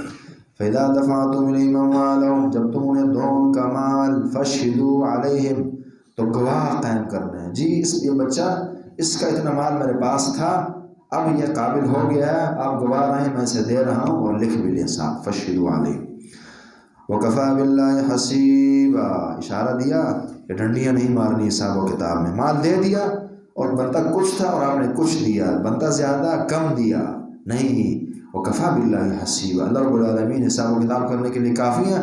اگر اس تقسیم میں اور اس عطا اور دینے میں اگر آپ ڈنڈیاں ماریں گے تو اللہ پھر آپ کا حساب و کتاب لے گا، اور بہترین حساب و کتاب لینے والا ہے، وہ چیز اس سے مخفی نہیں ہے۔ وَكَفَى بِاللَّهِ حَسِيبًا، ہم نے پہلے بات کی تھی کہ یہ انسان کو انسان بننے کے لیے، دیندار نہیں، وہ بات کی بات، انسان کو انسان بننے کے لیے تقوی اور اللہ کا خوف چاہیے۔ اسی بنا اللہ رب العالمین معاشرتی امور میں، کاروباری امور میں، معیشت کے نظام میں بار بار تقوی اللہ کے خوف کی بات کرتے ہیں۔ یعنی یہ تو جہاں یہ ہے کہ ایک عالم اچھا دیندار نہیں بن سکتا، ایک عابد اچھا عابد نہیں بن سکتا، وہاں یہ ہے کہ ایک دکاندار اچھا دکاندار نہیں بن سکتا، ایک تاجر اچھا تاجر نہیں بن سکتا، خوف خدا پیدا کیے بغیر اور اللہ کا تعلق پیدا کیے بغیر۔ وَكَفَى، یہ تقوی جو ہے یہ ہر بندے کی ضرورت ہے۔ وَكَفَى بِاللَّهِ حَسِيبًا، اللہ رب العالمین کافی ہے حساب و کتاب کرنے والا، حساب و کتاب کے لیے اللہ کافی۔ لِلرِّجَالِ نَصِيبٌ مِّمَّا تَرَكَ الْوَالِدَانِ وَالْأَقْرَبُونَ، عربوں کی ایک بری عادت یہ تھی کہ وہ ان کے ہاں مشہور تھا کہ میراث لمن اخذ السیف، کہ میراث کا حقدار وہی ہے جو جنگ لڑ سکتا ہو، اپنی قوم حسب و نسب کا دفاع کر سکتا ہو، جو مر سکتا ہو، مار سکتا ہو، اپنی قوم کے لیے اور اپنے خاندان کے لیے، اسے ہی میراث ملے۔ عورتوں کا کیا کام ہے میراث لینا، اور اسی طرح بچوں کا کام ہے میراث لینے کا، تو اس لیے دونوں کو محروم کر دیا کرتے تھے۔ اللہ نے اس پر رد کیا۔ ہم نے کہا نا کہ یہ صورت حقوق کو بہت پیارے انداز سے بیان کرتی ہے، مظلوموں کے حقوق، اور یہ اسلام کا انصاف ہے۔ وہ عورت جو اسلام پر بولتی ہے کہ اسلام میں سختی ہیں، عورتوں کے حقوق نہیں ہے، آپ قرآن میں ایک صورت لا دکھا دیں جس کا نام سورۃ الرجال ہو۔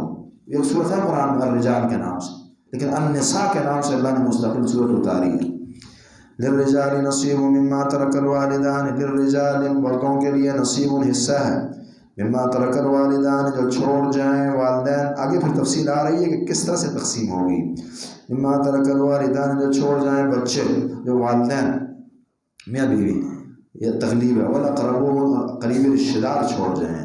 وللنساء، اللہ نے پیارے انداز سے بات کی کہ ٹھیک ہے ہم نہیں منع کرتے کہ مردوں کو میراث ملے، بالکل ہونا، انہیں بھی میراث ملنی چاہیے، ان کا تذکرہ پہلے کر دیا، لیکن عورتیں بھی نہ محروم ہوں۔ وللنساء نصیب مما ترک الوالدان، اور اسی طرح عورتوں کے لیے حصہ ہوگا جو چھوڑ جائیں والدین، والاقربون اور قریبی رشتہ دار، مما قل منہ، مما اس میں سے قل منہ جو تھوڑا ہو، کم چھوڑ جائیں، او کثر یا زیادہ ہو، کم چھوڑیں یا زیادہ چھوڑیں، تقسیم ہونی ہے میراث میں۔ نصیبا مفروضا، پھر بے تکا نہ ہو، بلکہ نصیبا مفروضا حصہ مقرر کیا ہوا۔ اللہ نے حقوق پورے کے پورے تقسیم کیے ہیں، آیتیں آ رہی ہیں۔ وَإِذَا حَضَرَ الْقِسْمَةَ أُولُو الْقُرْبَى وَالْيَتَامَى وَالْمَسَاكِينَ، اور جب حاضر ہوں تقسیم کو اولو القربى والیتامى والمساکین۔ شروع اسلام میں یہ تھا کہ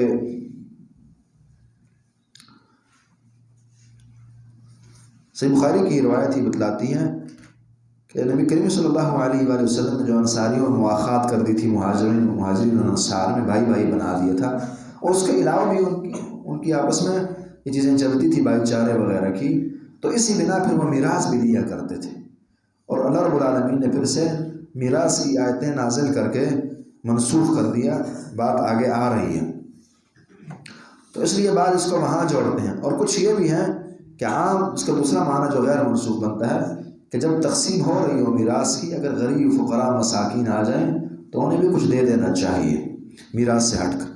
وَإِذَا حَضَرَ الْقِسْمَةَ أُولُو الْقُرْبَى، جب حاضر ہوں تقسیم کو اولو القربى رشتہ دار قریبی، والیتامى یتیم والمساکین اور مساکین، فَارْزُقُوهُم مِّنْهُ، تو انہیں بھی تم کھانے کے لیے اس سے دو، بطور رزق ان میں سے دو، اس میں سے دو۔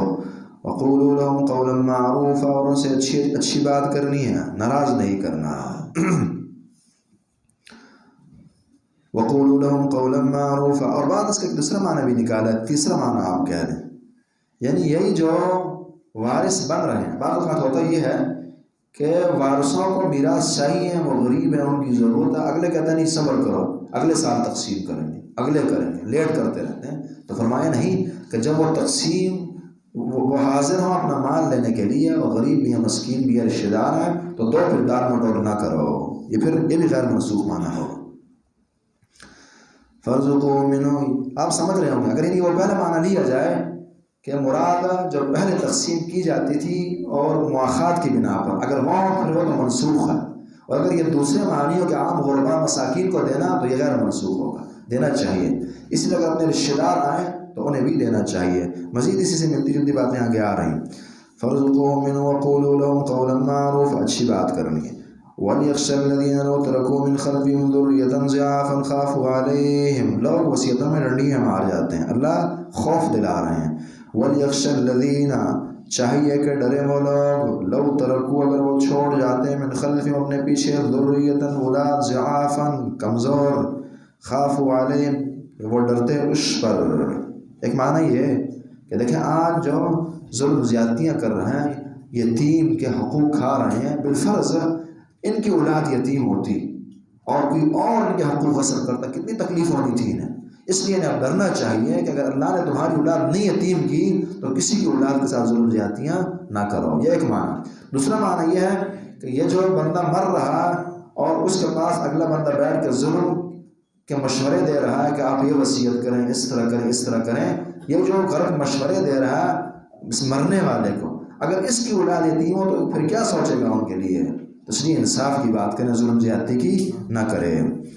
وَلْيَخْشَ الَّذِينَ لَوْ تَرَكُوا مِنْ خَلْفِهِمْ ذُرِّيَّةً ضِعَافًا خَافُوا عَلَيْهِمْ فَلْيَتَّقُوا اللَّهَ، چاہیے کہ اللہ رب العالمین سے ڈریں، وَلْيَقُولُوا قَوْلًا سَدِيدًا، اور وہ کریں سیدھی سیدھی بات کریں، ظلم زیادتیاں نہ کریں۔ ان الذين يأكلون اموال اليتامى ظلما، بے شک وہ لوگ جو مال کھاتے ہیں یتیموں کا ظلم کرتے ہوئے، انما يأكلون في بطونهم نارا، یتیموں کا مال کھاتے ہیں ظلمن، چونکہ ظلمن ممنوع ہے نا، اگر حلال طریقے سے کھائیں خرچے وغیرہ کر کے تو جائز ہے۔ انما يأكلون في بطونهم نارا، بے شک وہ اپنے پیٹوں میں آگ بھر رہے ہیں۔ یہ حرام کی کمائی سے کنایا ہے کہ حرام کھا رہے ہیں اور آگ بری جا رہے ہیں۔ حدیث نے کہا نا کل لحم نبت من حرام فالنار اولی بہ، کہ جو بھی گوشت حرام خوریوں کی بنا پر اس نے پرورش پائی ہے اور بنا ہے وہ آگ اور جہنم کے زیادہ لائق ہے۔ انما یکون فی بطونہم نارا، اس لیے فرمایا وسیصلون سعیرا، قریب اور داخل ہوں گے دہکتی ہوئی اور شعلوں والی آگ میں۔ گہشت یہی ہوگا، آگ ڈالی ہے اب آگ ہی سے جلائے گی، فالنار اولی بہ والی بات۔ وَسَيَصْلَوْنَ سَعِيرًا يُوصِيكُمُ اللَّهُ فِي أَوْلَادِكُمْ۔ اس کے بعد قرآن کے الفاظ کے اعتبار سے آپ الفاظ جانتے ہیں مشکل ترین آیت ہے، لیکن اللہ رب العالمین نے اتنے پیارے انداز سے بات کی ہے کہ ایک آدمی اگر اس آیت کو، ان دو آیتوں کو صحیح طرح سمجھ جائے تو اسے میراث آدھے سے زیادہ، بلکہ کہیں کہ ٹوٹلی تقریباً سمجھ آ ہی جائے گا۔ بہت پیاری آیت ہے، بہت گہرائی اور بہت اختصار سے اللہ رب العالمین نے یہاں باتیں کی ہیں۔ میراث کے مسائل قرآن نے تقریباً 3 سے 4 آیتوں میں سارے سمیٹ دیے ہیں، ساری سراجی وغیرہ وغیرہ 3-4 آیتوں میں اللہ رب العالمین نے رکھ دی۔ 2 آیتیں یہ والی ہو جاتی ہیں۔ پہلی آیت میں اللہ رب العالمین نے یہاں جو ولد کی میراث ہے اور والد کی وہ بیان کی، دوسری میں بیویوں اور خاوندوں کی بیان کی، اور اسی دوسری میں پھر بھائیوں کی بھی ساتھ بیان کر دی، اور اللہ تی بھائی وغیرہ وغیرہ، اور پھر سورہ انفال کی آیت میں اولو الارحام بعضهم اولى ببعض فی کتاب اللہ، اس میں ذوی الارحام کی میراث تقریباً ٹوٹل بیان کر دی۔ تو اس طرح سے 3 سے 4 آیت میں قرآن کی تقریباً میراث کو بیان کر دیتی ہیں ٹوٹلی طور پر۔ اب انشاءاللہ الفاظ کو دیکھیں گے کافی حد تک سمجھ آ جائے گی۔ مسئلہ تھوڑا سا توجہ طلب ہے، اس لیے میں نے سارا بورڈ پر بھی لکھوا دیا ہے تاکہ سمجھنے میں تھوڑی آسانی ہو۔ آپ ان آیتوں پر بھی نظر رکھیں گے اور یہاں بورڈ پر بھی آپ کی نظر رہے گی، جو مطلوبہ چیز ہو اس وقت آپ نے یہاں سے بھی ساتھ ساتھ حل کرنی ہے اللہ کی توفیق سے۔ دیکھیے ذرا، یوصیکم اللہ فی اولادکم، اللہ رب العالمین تمہیں پختہ حکم دیتے ہیں، وصیت پختہ حکم کو کہا جاتا ہے، وصیت کرتے ہیں پختہ حکم دیتے ہیں۔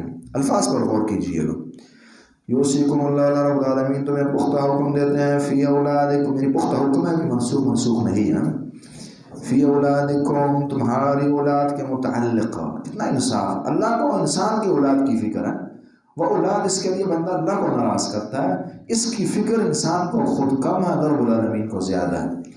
تمہاری اولاد کے متعلق اللہ رب العالمین تمہیں حکم دیتے ہیں، وصیت کرتے ہیں، کیا یعنی یہ پھر اولاد کی میراث سے شروع کیا ہے نا، اولاد کی میراث، بندہ مر گیا اولاد چھوڑی ہے تو کیا للذکر مثل حظ الانثیین، مذکر کو مثل حظ الانثیین دگنا ملے گا اس حصے کے جو مؤنث کے، یعنی مثلا اگر 3000 ہیں بندہ چھوڑ گیا ہے تو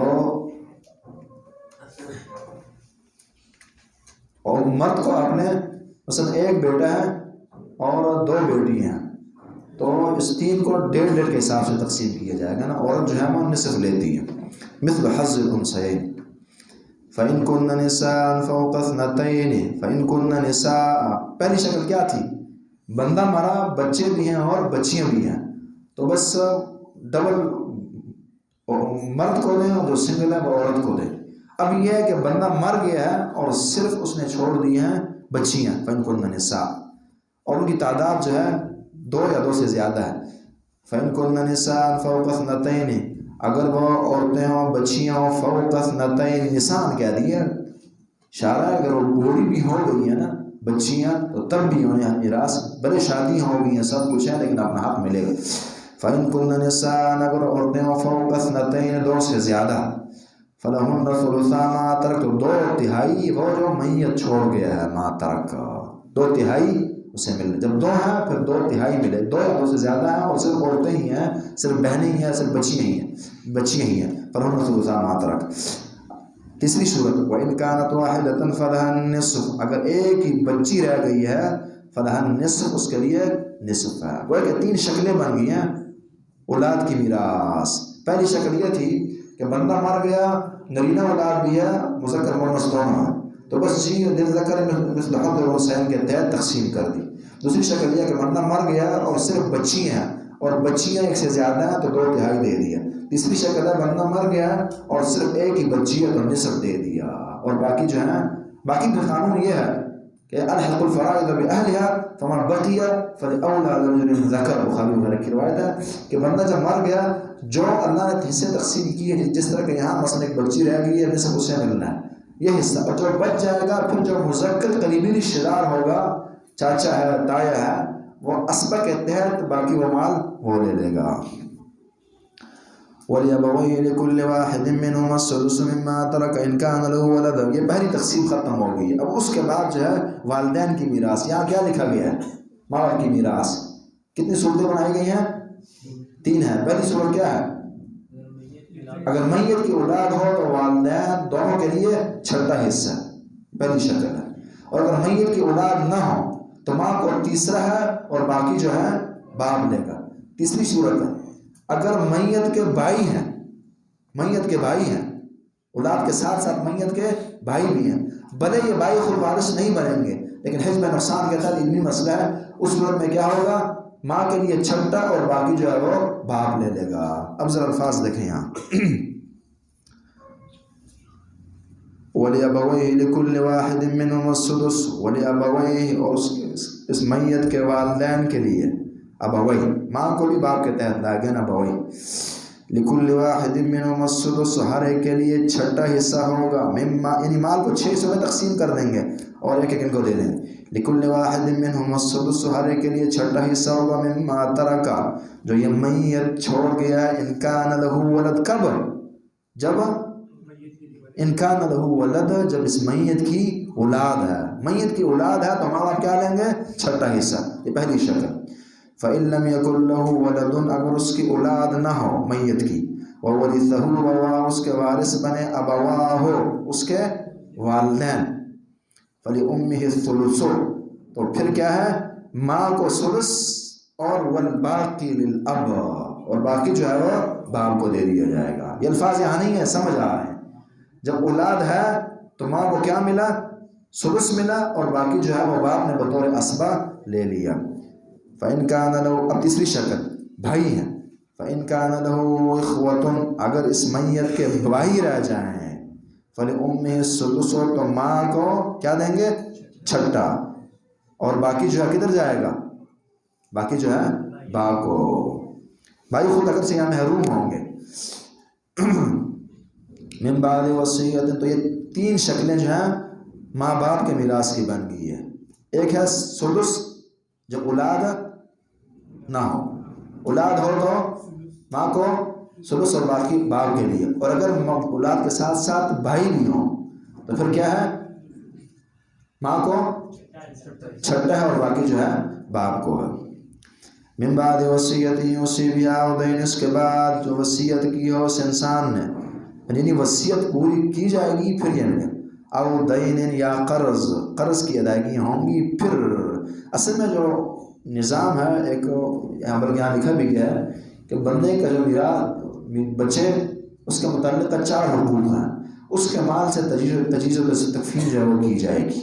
اور پھر اگرچہ یہاں قرآن میں وصیت پہلے آئی ہے نا, وصیت او دین یا قرض, لیکن جو اصل رول ہے وہ یہ ہے کہ پہلے قرض کی ادائیگی ہوں گی پھر وصیت نافذ ہوگی. لیکن سوال یہ کہ یہاں پھر وصیت کو پہلے کیوں ذکر کیا قرآن نے, اس کی وجہ ہے, اور بنیادی وجہ یہ ہے کہ چونکہ قرض کے تو طلبگار ہیں, قرض اگلا بندہ لے گا جو بھی ہو, لیکن وصیت کوئی مانگنے والا نہیں ہے, لوگ اسے ڈنڈیاں مار جاتے ہیں. اس لیے اللہ نے اس کو وصیت کو پہلے رکھ دیا ہے, مگر اصولاً جو ہے وصیت جو ہے وہ بعد میں ہوتی ہے, اور قرض جو ہے پہلے اس کی ادائیگی ہے.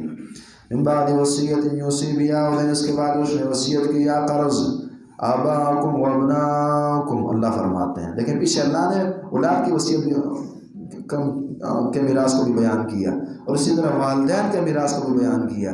اللہ فرماتے ہیں کہ دیکھو یہ تمہارے والدین ان کے اپنے حقوق ہیں، اولاد کے اپنے ہیں، کسی ایک کے حق میں ڈنڈیاں نہ مارو، کمیاں نہ کرو۔ تمہیں نہیں خبر کہ تمہارے لیے زیادہ مفید کون ہے؟ اب تم یہ سمجھو گے کہ جی میں اچھائی کروں اپنے باپ سے اور کچھ کمی زیادتی آپ کر جائیں، جبکہ وہی کل آپ کے لیے مسئلہ چیز بن جائے گی، یا اسی طرح دوسری سائڈ کی طرف آپ مائل ہو جائیں اور مسائل آپ کے لیے بنے۔ اس لیے ان باتوں میں اللہ پر اعتماد کرو۔ فرمایا آباءکم و ابناءکم، یہ تمہارے آبا و اجداد، و ابناءکم تمہاری اولاد اور بچے ہیں۔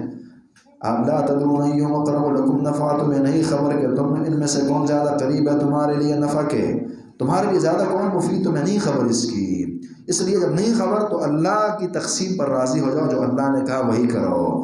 فریضۃ من اللہ، اللہ رب العالمین کا فریضہ مقرر کیا گیا ہے، یہ فریضہ ہے، مقرر کردہ چیز ہے، من اللہ، اللہ کی جانب سے، یہ اللہ کا حکم ہے، اس کو پورا کرو۔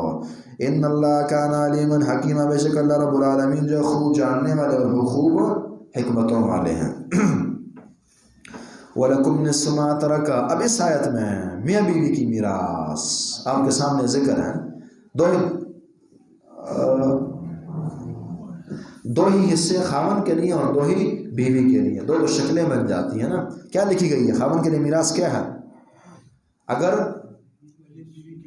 جی میت کی یعنی بیوی مراد اس کی اولاد نہ ہو تو خاوند کے لیے نصف ہے، اور اگر بیوی مرتی ہے اور اولاد ہے تو پھر اس کے لیے خاوند کے لیے چوتھائی، 1/4۔ ٹھیک، اب اس کے الٹ پھر بیوی کا لیجیے، خاوند مر گیا ہے اور میت اور اس کی اولاد ہے تو پھر کیا ہے بیوی کے لیے؟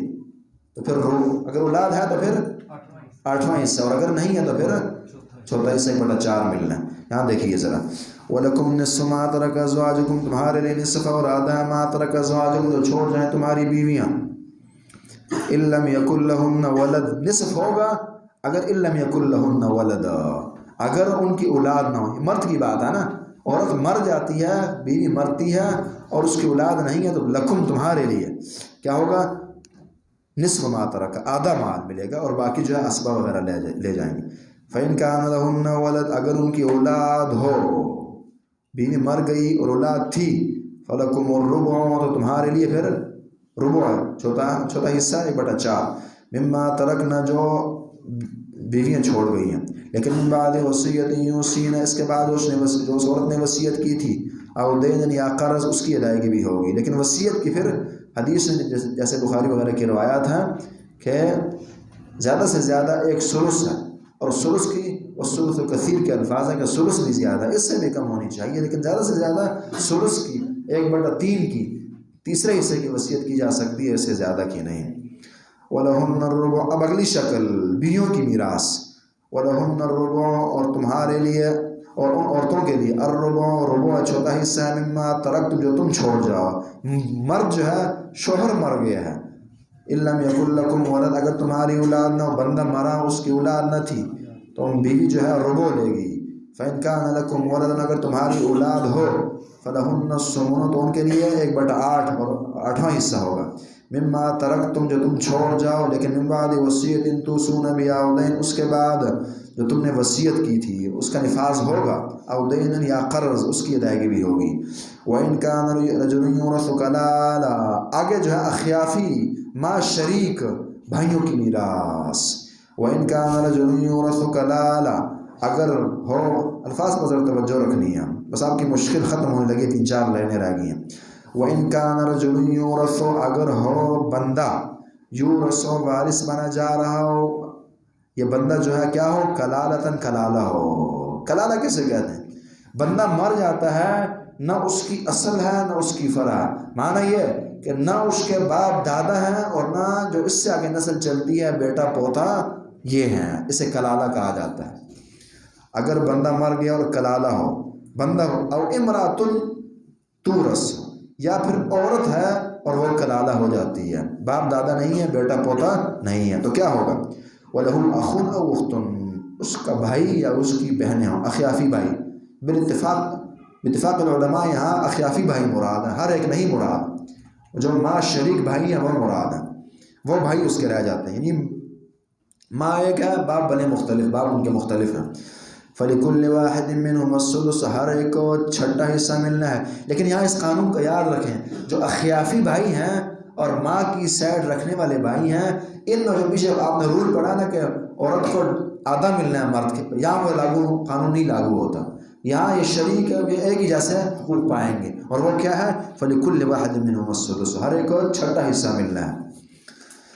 فَإِنْ كَانُوا أَكْثَرَ مِنْ ذَلِكَ، اگر ایک ہے تو سدس چھٹا حصہ ملنا ہے، اور اگر ایک سے زیادہ ہوں اور وہ مرد ہوں خواتین ہوں جو بھی ہوں، فَإِنْ كَانُوا أَكْثَرَ مِنْ ذَلِكَ، اگر ایک سے وہ زیادہ ہوں، فَهُمْ شُرَكَاءُ فِي الثُّلُثِ، یہ دوسری شکل ہے، تو انہیں شریک کیا جائے گا، وہ شریک رہیں گے فی الثلث، 1/3 میں، ثلث میں وہ شریک ہوں گے، یعنی اگر ایک ہے ثلث دیں گے چھٹا حصہ، اگر ایک سے زیادہ ثلث دیں گے، ثلث زیادہ ہے۔ لیکن من بعد وصیت، وصیت کے بعد وہ نافذ کی جائے گی، یوصیٰ بہا، جس کی وصیت کی گئی تھی، یا مجہول لایا گیا، پیچھے یوصی بار بار معلوم لایا گیا، اس کی وجہ یہ ہے کہ یہاں حقوق ایک سے زیادہ ذکر ہوئے ہیں، میراث ایک سے زیادہ ذکر ہوئے ہیں، یہاں میاں بیوی کی میراث کا تذکرہ آیا، بلکہ یہاں جو خصوصاً بھائیوں کا آیا، اور پیچھے کلالہ اور اس سے پیچھے، اور تو یوصیٰ بہا او دین، جس کی وصیت کی گئی تھی، او دین یا قرض، اس کا نفاذ بھی ہوگا، غیر مضار، اس حال میں کہ تم ضرر نہ دینے والے ہوں یا وہ ضرر نہ پہنچانے والے ہوں۔ وصیت من اللہ، وصیت پختہ حکم ہے، من اللہ کی جانب سے، ان جو پوری آیت میں باتیں آئیں یہ وصیت من اللہ، یہ وصیت اللہ رب العالمین کی جانب سے پختہ حکم ہے، واللہ علیم حلیم، اللہ رب العالمین اس کو وصیت کر اس لیے بھی کہا گیا، یا وصیت کا لفظ اس لیے لایا گیا چونکہ بندہ مر کر جیسے وصیت کرتا ہے، اللہ بھی ویسے ہی لفظ یہاں استعمال کریں گے، کیونکہ اللہ کی وصیت ہے، اس پر عمل ضرور ہوگا۔ وصیت من اللہ، مفعول مطلق، واللہ علیم حلیم، اللہ رب العالمین خوب جاننے والے ہیں، خوب جاننے والے ہیں، لہٰذا یہی جو احکام ہے سمانی ہے۔ آپ دیکھ لیجئے اللہ نے میراث کتنی پیاری تقسیم کی ہے نا، انگریز نے آ کر یہاں ہم مسلمانوں کا سب کچھ چھین لیا، ہر حکم ہی اپنا نافذ کر دیا اور اپنا نظام لاگو کر دیا، لیکن ان مسئلوں کو نہیں چھیڑا انگریز نے، کیونکہ ان کے پاس تھی نہیں ایسی چیز۔ یہاں جس انداز سے اسلام نے میراث کی تقسیم کی ہے، ان کے پاس کوئی متبادل نظام تھا ہی نہیں، بھلے کھلونا کیوں نہ ہو یا فرسودہ قسم کا کیوں نہ ہو، ہم لا نہیں سکے، اس لیے آج ہماری عدالتوں میں وہی نظام میراث کا چل رہا ہے جو اسلام کا دیا گیا، بلکہ وہ ان جیسا بندہ تو اس نظام کو سمجھ بھی نہیں سکتا، کئی دفعہ بندہ مسلمان ہو کر ان آیتوں سے بھاگتا ہے کہ سمجھ نہیں آتی، لیکن بہت پیارے انداز سے، بڑے مختصر انداز سے، ہم چونکہ تھوڑا اپنا معاملہ چلا رہے ہیں نا، اگر نہ اگر ٹائم ہو اس پر تفصیلی بات کی جائے تو آپ یہاں بیٹھے بیٹھے ہر ایک ہی میراث کے مسائل کو سمجھ جائے گا، اللہ کی توفیق سے۔ واللہ علیم، اللہ العالمین خوب جاننے والے اور خوب حلیم ہے، بردبار ہے۔ حلیم اس لیے کہا کہ لوگ جو ہیں اس میراث کے باب میں بہت زیادہ دغابازیاں، چوریاں، ڈکیتیاں، فراڈ، حقوق تلفیاں بہت زیادہ کرتے ہیں، اور اللہ پھر بھی انہیں سزائیں نہیں دیتے، ذلیل نہیں کرتے، کیونکہ اللہ جو ہے وہ حلیم ہے، جاننے والے، بردبار ہے، صابر ذات اللہ رب العالمین کی، واللہ علیم حلیم۔ تلک حدود اللہ، لیکن یہ کہہ دیے ساتھ، تلک حدود اللہ، اللہ رب العالمین کی حدود ہے، ریڈ لائن ہے اللہ رب العالمین کی۔ ومن یطع اللہ ورسولہ، کئی دفعہ بندہ نمازی ہے، پرہیزگار ہے، سب کچھ ہے، لیکن روزی اس کی حرام کی ہے، اور اس لیے حرام کی ہے کہ اس نے بہنوں کا حق نہیں ادا کیا، بچیوں کا نہیں کیا، مال غصب کیے بیٹھا ہے، اس لیے ہر بندے کی دعوت قبول کرنے کے لائق بھی نہیں ہوتی، خاص طور پر ہمارے اس معاشرے میں جہاں بہت زیادہ کھایا جاتا ہے میراث کا مال۔ تلک حدود اللہ، اللہ رب العالمین کی حدود ہیں۔ ومن یطع اللہ ورسولہ، اور جو بھی اطاعت کرے اللہ اور رسول کی، یدخلہ جنات، اللہ اسے داخل کریں گے جنتوں میں، تجری من تحت الانہار، اس کے نیچے نہریں بہتی ہیں، خالدین فیہا، اس میں ہمیشہ رہیں گے، وذالک الفوز العظیم، یہ بہت بڑی کامیابی ہے، وذالک الفوز العظیم، کہ بندہ جنت کی کمائی کر لے، بہت بڑی کامیابی ہے۔ ومن یعص اللہ ورسولہ، اور جو کوئی نافرمانی کرے گا اللہ اور رسول کی، وَيَتَعَدَّ حُدُودَهُ، پھر فرمایا حدود اللہ بار بار، وَيَتَعَدَّ حُدُودَهُ، پلانگے کراس کرے اللہ کی حدود، يُدْخِلُهُ نَارًا، اللہ اسے داخل کریں گے جہنم میں، خالدن فیہا، وہ اس میں ہمیشہ رہے گا، وہ ہمیشہ رہے گا، یعنی یہ گناہ ایسا ہے کہ اس لائق ہے کہ بندہ ہمیشہ جہنم میں رہے، وہ اللہ کا رحم ہے کہ ایمان کی وجہ سے بندے کو اللہ نکال لیتے ہیں، یدخل نارا خالدا فیہا ولہ عذاب مہین، اس کے لیے رسوا کن عذاب ہوگا۔ یہ مہین اور رسوا کرنے والا عذاب اس لیے ہے کہ یہ متکبر ہے، خود کو بڑا جانتا ہے، کہتا ہے جی بچے نے کیا کرنا میراث کو، جی عورت نے کیا کرنا، مجھے چاہیے، میں اس کے لائق ہوں، اس لیے اللہ اسے ذلیل کریں گے جو خود کو بڑی شے سمجھتا ہے۔ وَلَهُ عَذَابٌ مُهِينٌ، اللہ اسے اور اس کے لیے ہوگا عذاب رسوا کرنے والا۔ آگے مزید احکام، خصوصاً بدکاریوں کے حدود۔ وَاللَّاتِي يَأْتِينَ الْفَاحِشَةَ، وہ ٹھیک ہے عورتوں کے حقوق کا خیال رکھنا ہے، لیکن اس کا معنی یہ بھی نہیں ہے کہ وہ جو مرضی کرے کچھ نہ کہیے، نہ یہ نہیں، اس لیے اب حدود بھی کچھ بتائی ہیں، اگر وہ بگاڑ پیدا کرے تو سختی کی جائے گی۔ وَاللَّاتِي يَأْتِينَ الْفَاحِشَةَ، وہ عورتیں یأتین الفاحشۃ جو آئے فحاشی کو، ہم نے کہا نا کہ یہ صورت جو ہے عزتوں کی حفاظت کرتی ہے، مال کی کرتی ہے، جان کی کرتی ہے، دین کی کرتی ہے اور عقل کی حفاظت کرتی ہے، اس لیے آگے کچھ شراب وغیرہ کے مسائل بھی آئیں گے۔ واللاتی یاتین الفاحشۃ، وہ عورتیں یاتین الفاحشۃ جو آئیں فحاشی کو، من نسائکم تمہاری عورتوں میں سے، نسائکم اس لیے کہا کہ مسلمانوں کی بات ہے، مسلمان عورت ہو، فاستشہدوا علیہن، فاستشہدوا تم طلب کرو، لاؤ پیش کرو، علیہن ان پر اربعۃ منکم، چار گواہ جو ہے پیش کر دیں، جس سے بخاری کی روایت ہے کہ اگر چار گواہ نہ ہو وَإِلَّا حَدٌّ فِي ذَلِكَ، پھر اسی بندے پر قذف کی اور تہمت کی حد لگتی ہے، یعنی اگر تین گواہ آ گئے نا اور اگلا نہ آ سکا تو اب ان تینوں کا یا تو اگلا گواہ لانا پڑے گا یا ان تینوں پر ہی پھر تہمت کی حد لگے گی جو کہ 80 کوڑے ہیں۔ علیہ اربعۃ، میں اسے احتیاط کرنی چاہیے، جب آپ کے پاس چار گواہ نہیں ہیں بھلے سب کچھ آپ دیکھ چکے ہیں، زبان کو لگام دیں گے، اگر نہ معاملات آپ کے خلاف ہی جا سکتے ہیں اگر اسلامی حکومت۔ اربعۃ منکم، چار گواہ منکم تم میں سے ہونی چاہیے، منکم میں اشارہ کہ مسلمان گواہوں کافر شافر نہ ہو۔ فَإِن شَهِدُوا فَأَمْسِكُوهُنَّ، لیکن گواہ اس کے اندر DNA ٹیسٹ، کیمرہ، ویڈیو، کچھ حیثیت نہیں ہے اس کی، اور اس کی سب سے بڑی دلیل یہ ہے کہ نبی کریم صلی اللہ علیہ وسلم کے زمانے میں انہوں نے خود ہی ایک موقع پہ کہا تھا کہ ایسا کیس سامنے آیا کہ اگر اولاد ایسی پیدا ہو تو اس کا مطلب ہے کہ واقعی بدکاری ہوئی ہوگی، اور پھر جب اولاد پیدا ہوگی تو واقعی جس کے ساتھ تہمت لگی تھی اسی طرح کی اولاد پیدا ہوئی۔ نبی صلی اللہ علیہ وسلم نے فرمایا کہ اگر اللہ رب العالمین کا نظام نہ ہوتا نا، اگر اللہ کا نظام نہ ہوتا کہ گواہ چار چاہیے تو میں پھر اس وقت حد نافذ کرتا۔ اب رسول اللہ سے پکی بات کس کی ہو سکتی ہے؟ ان کی بات گواہی دے رہی ہے کہ یہاں بدکاری ہوئی ہے، لیکن اس کے باوجود گواہ نہیں ہے تو رسول اللہ نے حد کو نافذ نہیں کیا۔ اس لیے اس کے مقابلے میں جو آج کل جو بھی معاملات چل رہے ہیں وہ ویڈیو کی شکل میں ہوں، جیسے مرضی ثبوت آ جائیں، DNA ٹیسٹ ہوں یا جو بھی ہوں، اس سے حد کو نافذ نہیں کیا جا سکتا۔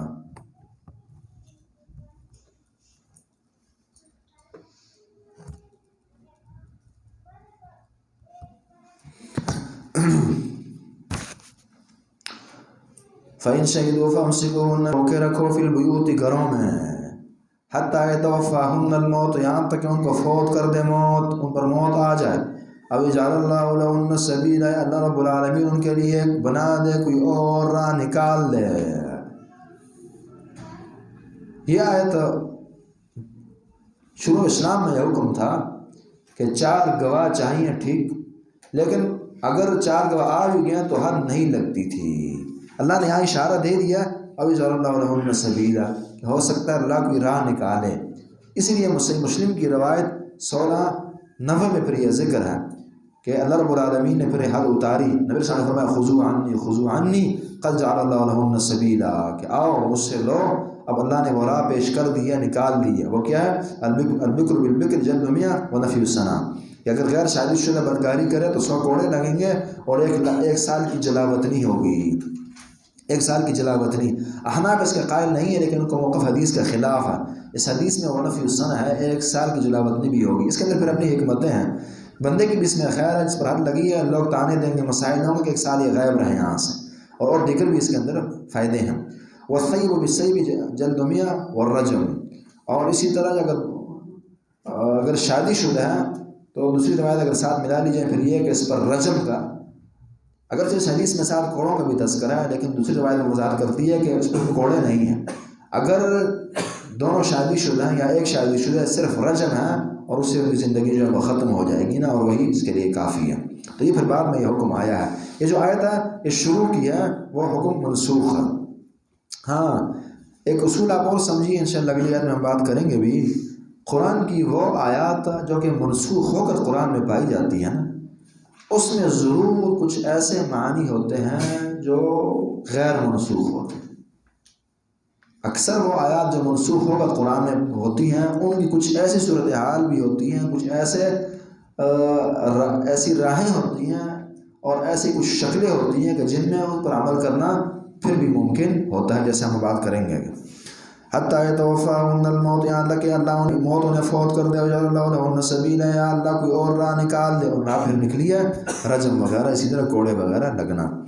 واللذان یاتیانہا منکم، واللذان اور وہ دو، یاتیانہا منکم جو آئے ہا اس فحاشی کو، منکم تم میں سے، فحاشی کو آ جائے، فحاشی کرے، فآذوہما ان دونوں کو تکلیف دینی ہے۔ یہ آیت ہے اس کے معنی ایک سے زیادہ ہیں، ایک دو اس کے منسوخ ہے اور باقی غیر منسوخ معنی ہیں۔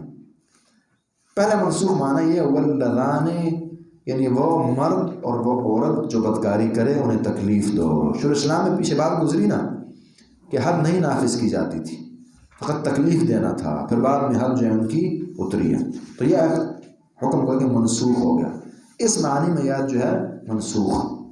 نمبر 2 واللذان، وہ دو مرد جو آپس میں بدکاری کریں، کیونکہ اللذان میں جہاں مرد عورت داخل ہے وہاں دو مرد بھی داخل ہو جاتے ہیں۔ دو مرد جو بدکاری کریں تو فآذوہما ان کو تکلیف دو، لیکن پھر سنن ابو داؤد کی روایت نے آ کے اسے بھی منسوخ کیا ہے۔ سنن ابو داؤد کی 44-62 نمبر روایت میں یہ ہے من وجدتموہ یعمل عمل قوم لوط فاقتلوا الفاعل والمفعول به، کہ جنہیں تم یہ قوم لوط کا عمل کرتے دیکھو تو ان فاعل اور مفعول دونوں کو قتل کر دو۔ پھر اگر اسلامی نظام ہو تو یا قتل کا حکم ہے، کیونکہ پھر وہ تکلیف دینے کا حکم جو ہے وہ منسوخ ہو گیا۔ تو یہ دو معنی جو ہیں یہ منسوخ ہے۔ اب جو غیر منسوخ اس کے معنی ہے وہ یہ ہے واللذان یاتیانہا منکم فآذوہما، کہ کسی جگہ بدکاری کرتے دیکھا گیا ہے، مرد عورت یا مرد مرد، لیکن یہ کہ 4 گواہ مثلا پورے نہیں ہیں، تو کیا فآذوہما، تکلیف، کچھ تو تربیت کر رہی ہے کسی کی نا، حد نہیں نافذ کی جا سکتی، کوئی ڈانٹ لپٹ، کوئی چھوٹی موٹی سزا، کوئی تعزیر لگائی جا سکتی ہے نا، تو اس صورت میں پھر یہ معنی غیر منسوخ ہو گیا، جو ہے وہ غیر منسوخ ہوگی فآذوہما۔ یعنی مثلا دیکھیں نا، اسلام نے تربیت کرنی ہے انسانوں کی نا، اللہ نہ کرے کسی باپ نے، کسی سربراہ نے اپنے گھر کے اندر ایسے مسائل دیکھ لیے، اب اس کے پاس گواہ تو ہے نہیں، بیٹا دیکھا گیا ہے، بیٹی دیکھی گئی ہے، گواہ ہے نہیں 4 اس کے پاس، اب وہی تو نہیں کر سکتا کہ جی 4 گواہ چاہیے، 4 ہے نہیں، لہٰذا بیٹے کو عذاب لگام دے اور چھوڑے رکھے، بیٹی کو رکھے، یہ تو نہیں ہوگا نا، کچھ تو تربیت کرنی ہے نا، کوئی تکلیف، کوئی سزا، کوئی ڈانٹ، کوئی ڈپٹ، یہ تو ہونی ہے نا، تو اس لیے یہ معنی پھر اپنی جگہ بالکل مستحکم رہے گا کہ فآذوہما تکلیف دو تاکہ اندھائی مسائل نہ ہو۔ اب حد اس لیے نہیں لگ رہی کہ گواہ نہیں ہے، لیکن یہ ہے کہ چیز تو آپ اپنی آنکھوں سے دیکھ جو ہے سب کچھ ہے، یہ بچے کی تربیت میں کوتاہیاں ہیں، کمیاں ہیں، مسائل ہیں، اس سے بڑے بن سکتے ہیں، تو بے لگامی تو نہیں کرنی، لیکن یہ کہ حد بھی نہیں نافذ ہوگی۔ یا اسی طرح بعض اوقات یہ بھی غیر منسوخ معنی نکل آتا ہے، جس طرح کہ ہمارا زمانہ ہے، 400 گواہ ہمارے زمانے میں آ گئے، لیکن اسلامی نظام ہے نہیں، نہ آپ رجم کر سکتے ہیں، نہ کوڑے لگا سکتے ہیں، کیا کیا جائے؟ تو یہی بات ہوگی فآذوہما، تکلیف دو، کوئی تربیت دو، کوئی ایسی چیزیں اور تو معنی ہے کہ یہ ایسی شکلیں اس کی نکل آتی ہیں جو غیر منسوخ ہوتی ہیں، تو اس معنی میں بات وہی یاد کریں کہ جو آیت منسوخ ہوگی اور قرآن میں موجود ہوگی، کچھ نہ کچھ اس کی مصداقات ایسی ہوں گی جو غیر منسوخ بھی ہوں گی، اس پر عمل جو ہے ممکن رہے گا۔ بات کو آپ نے غلط نہیں سمجھنا۔ واللذان یاتیانہا منکم، دوسرا آپ ایک معنی یہ بھی کر سکتے ہیں، وہ بھی غیر منسوخ معنی ہوگا کہ دیکھیں کہ جو تم میں سے بدکاری کرے ان کو تکلیف دینی ہے، تو یہ رجم بھی تو تکلیف ہے کہ نہیں ہے؟ رجم تکلیف ہے، کوڑے مارنا تکلیف ہے کہ نہیں ہے؟ تو یہ فآذوہما والی بات ہے، وہ تکلیف ہے کیا؟ پھر دوسری آیتوں نے بتایا، حدیث نے بتایا، سورہ نور نے بتایا، صحیح مسلم کی روایت نے بتایا کہ وہ اگر شادی شدہ ہے تو رجم ہے، اور اگر غیر شادی شدہ ہے تو کوڑے۔ فَإِن تَابَا وَأَصْلَحَا فَأَعْرِضُوا عَنْهُمَا، لیکن جب وہ توبہ کریں، اصلاح کریں، پھر نہ ہار بھی نہیں دلانا، وگرنہ پھر اللہ بعض اوقات یہ کرتے ہیں کہ ایک آدمی جو گناہ سے توبہ کرے اور آپ آر دلائیں گے، تنگ کریں گے، یہی گناہ اللہ تعالیٰ بندے سے خود ہی کروا دیتے ہیں. اکثر یہ ہو جاتا ہے. سنت ترمذی وغیرہ کی روایت اشارہ کرتی ہیں.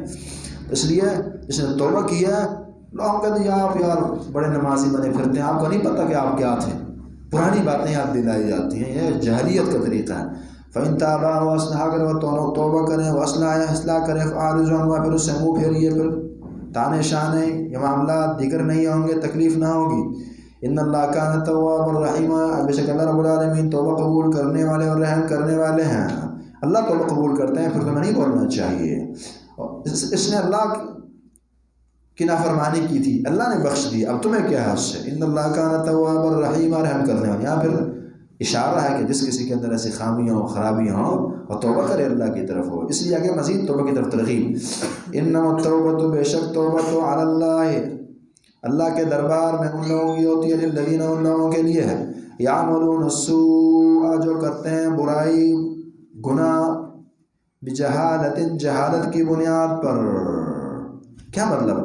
جو جہالت کی بنیاد پر گناہ نہ کرے اس کی توبہ نہیں قبول ہوگی. اللہ فرماتے ہیں توبہ تو اللہ صرف ان کی قبول کرتے ہیں جو جہالت کی بنیاد پر، انجانے، نہ جانتے ہوئے اللہ کی نافرمانی کریں. اللہ فرماتے ہیں ہم تو صرف ان کی توبہ قبول کرتے ہیں. نہیں، آیت اپنی جگہ بہت گہری اور پیاری آیت ہے.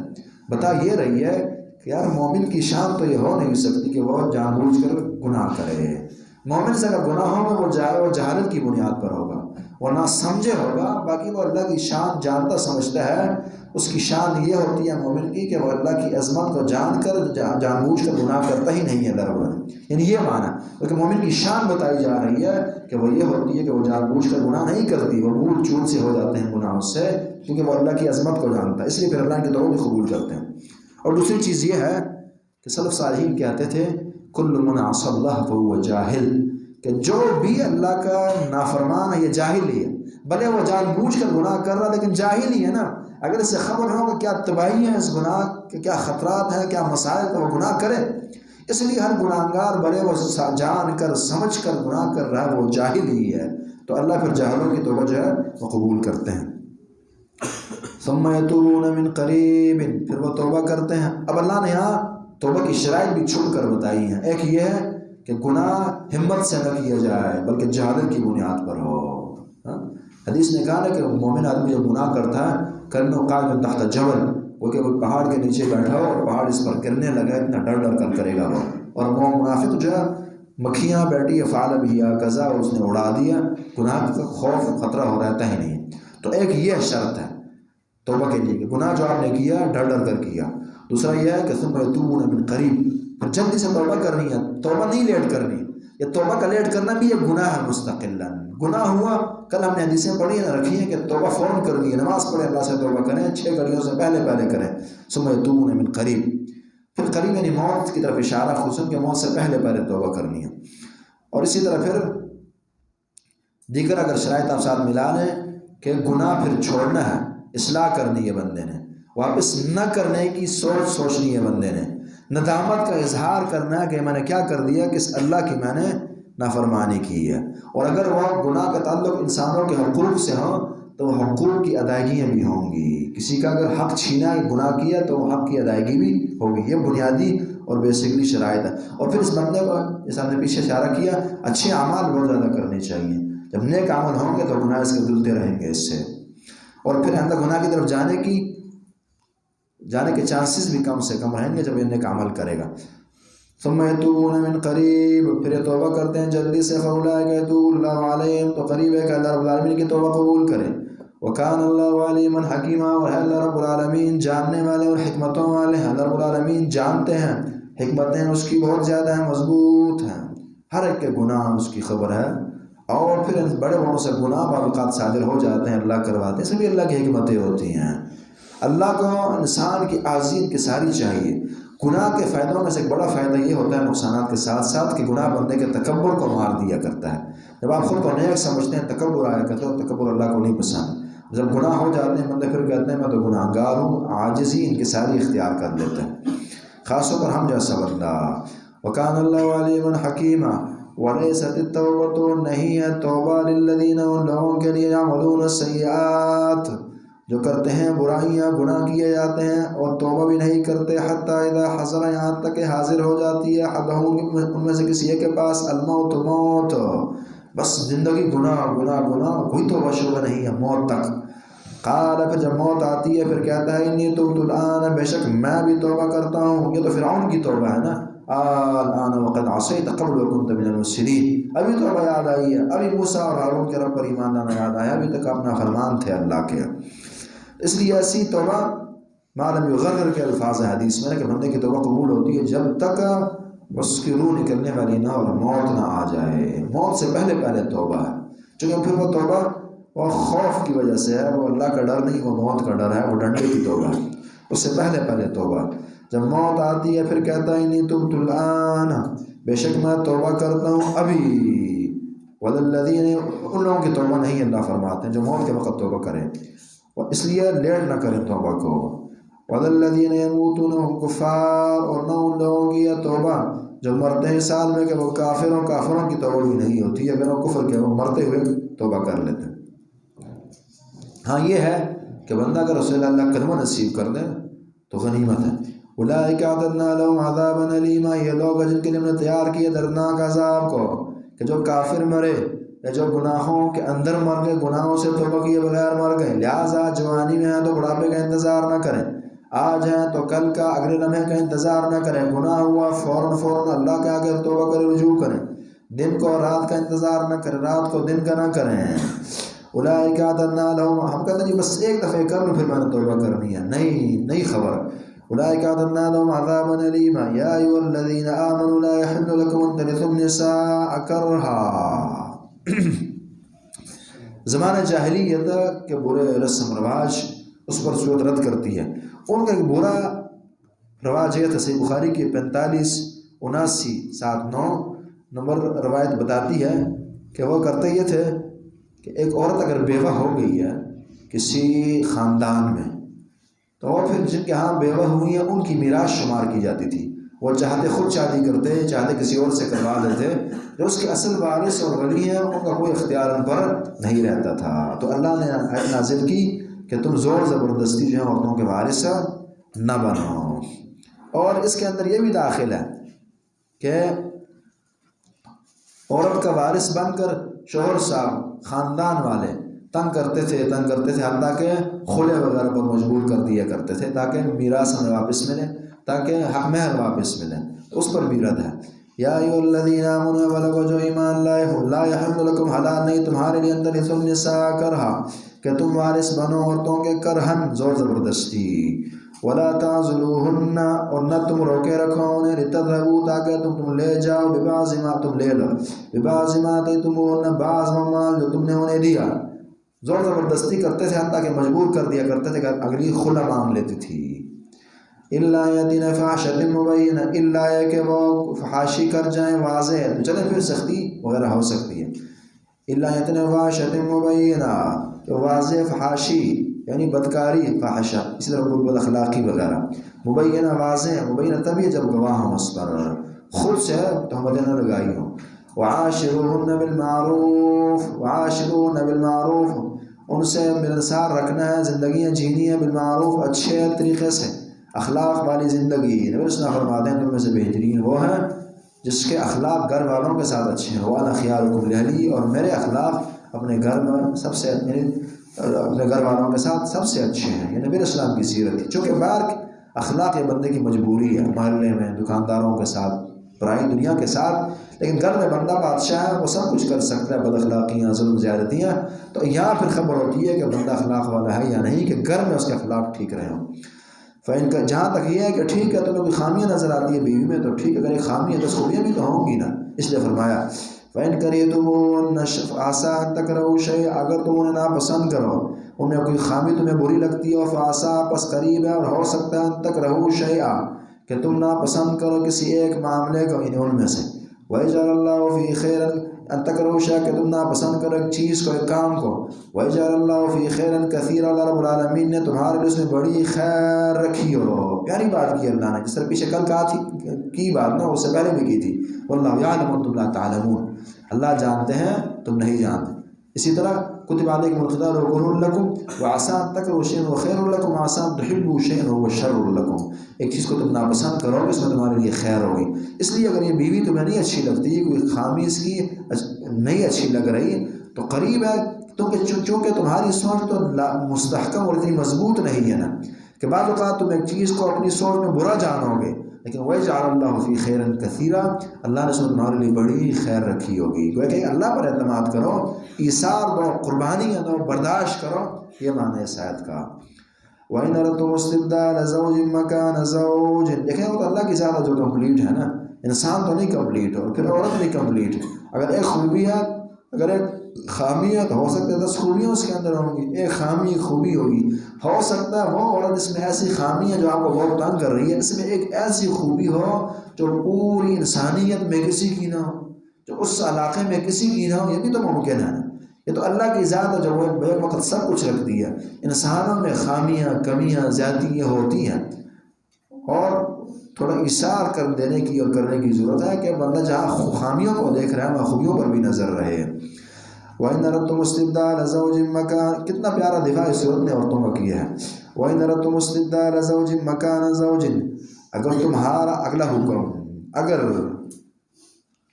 اگر تمہارا ارادہ ہو استبدال بدلنے کا، زوج مکان زوج، ایک بیوی کی جگہ دوسری بیوی کا، وآتیتم احداہن قنطارا، اور تم نے دیا ہے ان میں سے کسی ایک کو ایک خزانہ حق مہر کے طور پر، یا تحفہ شعفہ، فلا تاخذوا منه، چونکہ ہبہ بھی واپس نہیں لیا جاتا نا، فلا تاخذوا منه شیئا، اور حدیث نے کہا جو ہبہ واپس لے کل بھی یعود فی قید، جس طرح کہ کتا اپنا کیا ہوا واپس چاٹیں، یہی حالت ہوتی ہے، تو منع کیا۔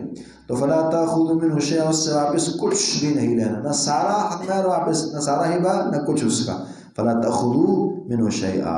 اس کی ایک شکل یہ ہو سکتی ہے، بندے کی 4 بیویاں ہیں مثلا، اور وہ کسی اور جگہ شادی کرنا چاہ رہا مزید، اب ظاہر ہے 4 5 ہی تو ہو نہیں سکتی، کسی ایک کو طلاق دینی پڑے گی نا، تو اس لیے اب اس طرح کی اور شکلیں بن جاتی ہیں، ایک بیوی اب دوسری، ہاں وہ تو حرام ہے، حدیث نے منع کیا ہے کہ دوسری جگہ شادی کرنی ہے، اس نے شرط لگا دی ہے کہ یہاں طلاق دیں پھر میں شادی کروں گی، تو پھر حدیث نے کہا کہ اور اسے حرام قرار دیا کہ فرمایا کہ اپنی کسی بہن کا برتن اونڈیلنا اسے کہا نا، اس کی زندگی تو آپ تباہ کرتی ہیں، اللہ پر توکل کریں، ممکن ہے کہ دونوں کے ہوتے ہوئے اللہ کی زندگی گزار دیں، آج اگر آپ یہ کر رہی ہیں تو کل تیسری آئے گی وہ پھر کہے کہ اسے طلاق دیں پھر میں شادی کروں گی، اور یہ بعید بھی نہیں ہے، جو آپ کی وجہ سے دوسری کو طلاق دے سکتا ہے تو کل آپ کو بھی کسی کی وجہ سے طلاق دے سکتا ہے۔ تو فرمایا کہ جب استبدال کا ارادہ ہو تو حق مہر دیا ہوا، ایسے احسانات کیے گئے جو پہلے ہیں، اسی طرح جو عطیہ تحفے چلے ہیں ان کی واپسی نہیں ہوگی۔ اللہ فرماتے ہیں کیوں تم لوگے، کیا جب تک فائدے اٹھاتے رہے ہو حق مہر دے، یہ حق مہر تو اسی کے بدلے تھا نا، اب کس بنا تم واپس لے رہے ہو اس سے اپنا حق مہر، اتاخذونہ، کیا تم لیتے ہو یہ حق مہر وغیرہ وغیرہ اس عورت سے واپس، بہتان اور تہمت لگاتے ہوئے، وَإِثْمًا مُبِينًا، اور واضح گناہ کے کرتے ہوئے۔ یہ بہتان اس لیے کہا نا کہ اکثر جب بندے کی یہ سوچ بنتی ہے نا کہ بیوی کو چھٹی دینی ہے، اگلی لانی ہے، تو تہمتیں چلتی ہوتی ہے، جی یہ تو بہت بد اخلاق ہے، بد کردار ہے، یہ ہے وہ ہے، اس لیے چھپ کر اشارہ دیا کہ یہ کام نہیں کرنے۔ اور دوسرا اس طرح ہے کہ اب تک جو آپ اس سے فائدہ اٹھاتے رہے ہیں، بیوی بنا کر تعلقات قائم ہوتے رہے ہیں، تو کیا وہ بدکاری کے تعلقات تھے؟ تو اسی بنا تھے کہ اس نے حق مہر آپ سے لیا، ایک نکاح ہوا، اور اس کے بعد تمہارے لیے حلال تعلقات جو جائز ہوئے ہیں، تو اب کس بنا کس قیمت تم واپس لیتے ہو اپنا دیا ہوا؟ اتاخذونہ بہتانا واسما مبینا، واضح گناہ کرتے ہوئے، وکیف تاخذونہ، اور کیسے تم لوگے یہ مال اس سے واپس، وقد افضى بعضكم الى بعض، یقیناً مل چکے ہیں بعض کی طرف بعض سے، ان تم میں سے بعض کو ملے ہیں، تعلقات قائم ہوئے، میاں بیوی کا آپس میں رشتہ چلا ہے، ان کی مباشرتیں ہوتی رہی ہیں، وقد افضى بعضكم الى بعض سے ملے ہیں، واخذنا منكم ميثاقا غليظا، اور یہی نہیں جہاں یہ ہے کہ تم فائدہ اٹھاتے رہے اپنی بیوی سے، اس سے پہلے ایک مضبوط نکاح نامہ یا زبانی کلامی اللہ کا نام لے کر گواہوں کو بٹھا کر خطبہ پڑھ کر مضبوط عہد و پیمان بھی کر چکے ہو۔ کو تو مومن کی تو حالت ہوتی ہے عہد و پیمان کی پاسداری کی، وہ معاملات کہاں جائیں گے؟ وَأَخَذْنَا مِنْكُمْ مِيثَاقًا غَلِيظًا، اور عورتوں نے لیا تھا تم سے میثاقاً غلیظا، پختہ عہد و پیمان اور نکاح، یعنی وہی نکاح مراد۔ وَلَا تَنْكِحُوا مَا نَكَحَ، آگے جہاں محرمات کا کچھ بیان یہاں ہوگا، اس کی تھوڑی سی تفصیل آپ زبانی کلامی سن لیں۔ رشتے جو کیے جاتے ہیں لوگوں سے، ان میں آپ جانتے ہیں کچھ حرام ہے اور کچھ حلال ہے۔ جو حرام رشتے ہیں انسان کے دن کی 3 قسمیں بن جاتی ہیں۔ ایک وہ حرمت ہے جو نسبت کی وجہ سے آئی ہے، نسبت باپ دادا جیسے ایک نسبت ہوتی ہے بندے کی، خاندانی نسبت۔ دوسرا ہے کہ رضاعت کی وجہ سے، رضاعت دودھ کی وجہ سے رشتے حرام ہو جاتے ہیں۔ اسی طرح سسرال کا رشتہ، اس سے کچھ رشتے جو ہیں حرام ہو جاتے ہیں۔ جہاں وہاں تک یہ محرمات جو نسبی ہے، نسب کی وجہ سے حرام ہوتی ہیں، کون کون ہیں؟ مائیں ہیں، بیٹیاں ہیں، بہنیں ہیں، پھوپھیاں ہیں، خالائیں ہیں، بھتیجیاں ہیں، بھانجی ہیں، وغیرہ وغیرہ، ٹھیک۔ اور اسی طرح جو رضاعت کی وجہ سے، رضاعی دودھ کی وجہ سے، رضاعی مائیں، رضاعی بیٹیاں، رضاعی بہنیں، رضاعی پھوپھیاں، رضاعی خالائیں، رضاعی بھتیجیاں اور رضاعی بھانجیاں، ٹھیک۔ اور اس کے بعد سسرال میں کچھ رشتے جیسے کہ ساس ہے، ربیبہ ہے، ربیبہ کی ہم بات کریں گے تفصیل جا کر انشاءاللہ، بہو ہے انسان کی۔ اس طرح جمع بین الاختین، 2 بہنوں کو ایک وقت رشتے میں جمع کرنا، بیویاں بنانا، یہ ناجائز ہے۔ باپ کی منقوہ ہے، جس سے باپ نکاح کر چکا ہے، بڑے باپ کی سب کی ماں نہیں، جو بھی اس سے نکاح کرنا۔ اور اسی طرح عورت اور اس کی خالہ کو جمع کرنا، یعنی ایک عورت سے آپ نے نکاح کیا اور اس کی خالہ سے کیا نا، اسی طرح عورت اور اس کی پھوپھی ساتھ جمع کر دینا، یہ نہیں ہو سکتی۔ بھلے پہلے خالہ آئی ہے یا یہ بچی پہلے آئی ہے، جو بھی پہلے ہو، لیکن ان کا جمع کرنا جو ہے یہ حرام ہے۔ تو یہ رشتے ہیں جو اللہ نے یہاں بیان کیے۔ الفاظ پر غور کیجیے۔ وَلَا تَنْكِحُوا مَا نَكَحَ آبَاؤُكُمْ، اور تم نکاح نہ کرو مَا نَكَحَ آبَاؤُكُمْ، جن سے نکاح کیا تمہارے آباء و اجداد نے، جو باپ کی منکوحہ رہی ہے اس سے تم نکاح نہیں کر سکتے۔ إِلَّا مَا قَدْ سَلَفَ، مگر جو گزر چکا، جو ہو چکا وہ ہو چکا، کیونکہ جاہلیت میں چیز ہو جاتی تھی، باپ نے نکاح کیا تھا کسی عورت سے، اب اس سے نہ نکاح اب یہ بندہ کر سکتا تھا۔ إِلَّا مَا قَدْ سَلَفَ، جو گزرا وہ ہو چکا، اس کا نہیں پوچھا جائے گا تم سے۔ إِنَّهُ كَانَ فَاحِشًا، بے شک یہ فحاشی ہے، عجیب کام ہے۔ عزت ہے، باپ کی عزت ہے، بیٹے کے ہاتھ کیسے آئی ہے؟ وَمَقْتَ، اور یہ غصے کا موجب ہے، اللہ اس سے ناراض ہوتے ہیں، غصہ کرتے ہیں۔ وَسَاءَ سَبِيلًا، اور یہ بری راہ، بہت بری راہ، ایک ہی عورت باپ بیٹا دونوں کے نکاح میں کیسے رہے، ادھر بھی رہی یہاں بھی رہی۔ وَسَاءَ سَبِيلًا، اور یہ بری راہ ہے۔ حُرِّمَتْ عَلَيْكُمْ أُمَّهَاتُكُمْ، حرام کی گئی ہیں تم پر أُمَّهَاتُكُمْ، تمہاری مائیں، ماں خواص سگی ہو یا سوتیلی ہو، جو بھی ہو، مائیں حرام۔ وَبَنَاتُكُمْ، اور تمہاری بیٹیاں، بیٹی پوتی سب اس کے اندر داخل ہیں۔ وَأَخَوَاتُكُمْ، اور اسی طرح رضائی وغیرہ بھی اس کے اندر داخل۔ وَأَخَوَاتُكُمْ، اور تمہاری بہنیں، بہنیں 4 قسم کی، سگی بہن، ماں شریک بہن، باپ شریک بہن، رضائی بہن۔ سگی ہے یا ماں میں شریک ہے، ماں کی طرف سے ہے، باپ کی طرف سے ہے، یا رضاعت کی وجہ سے، تمام ہی اس کے اندر داخل، ہر قسم کی بہن ہے۔ وَعَمَّاتُكُمْ، اور تمہاری پھوپھیاں، باپ کی بہنیں، اس میں بھی وہی 4 بن جائیں گی، سگی ہیں، ماں شریک، باپ شریک، رضائی۔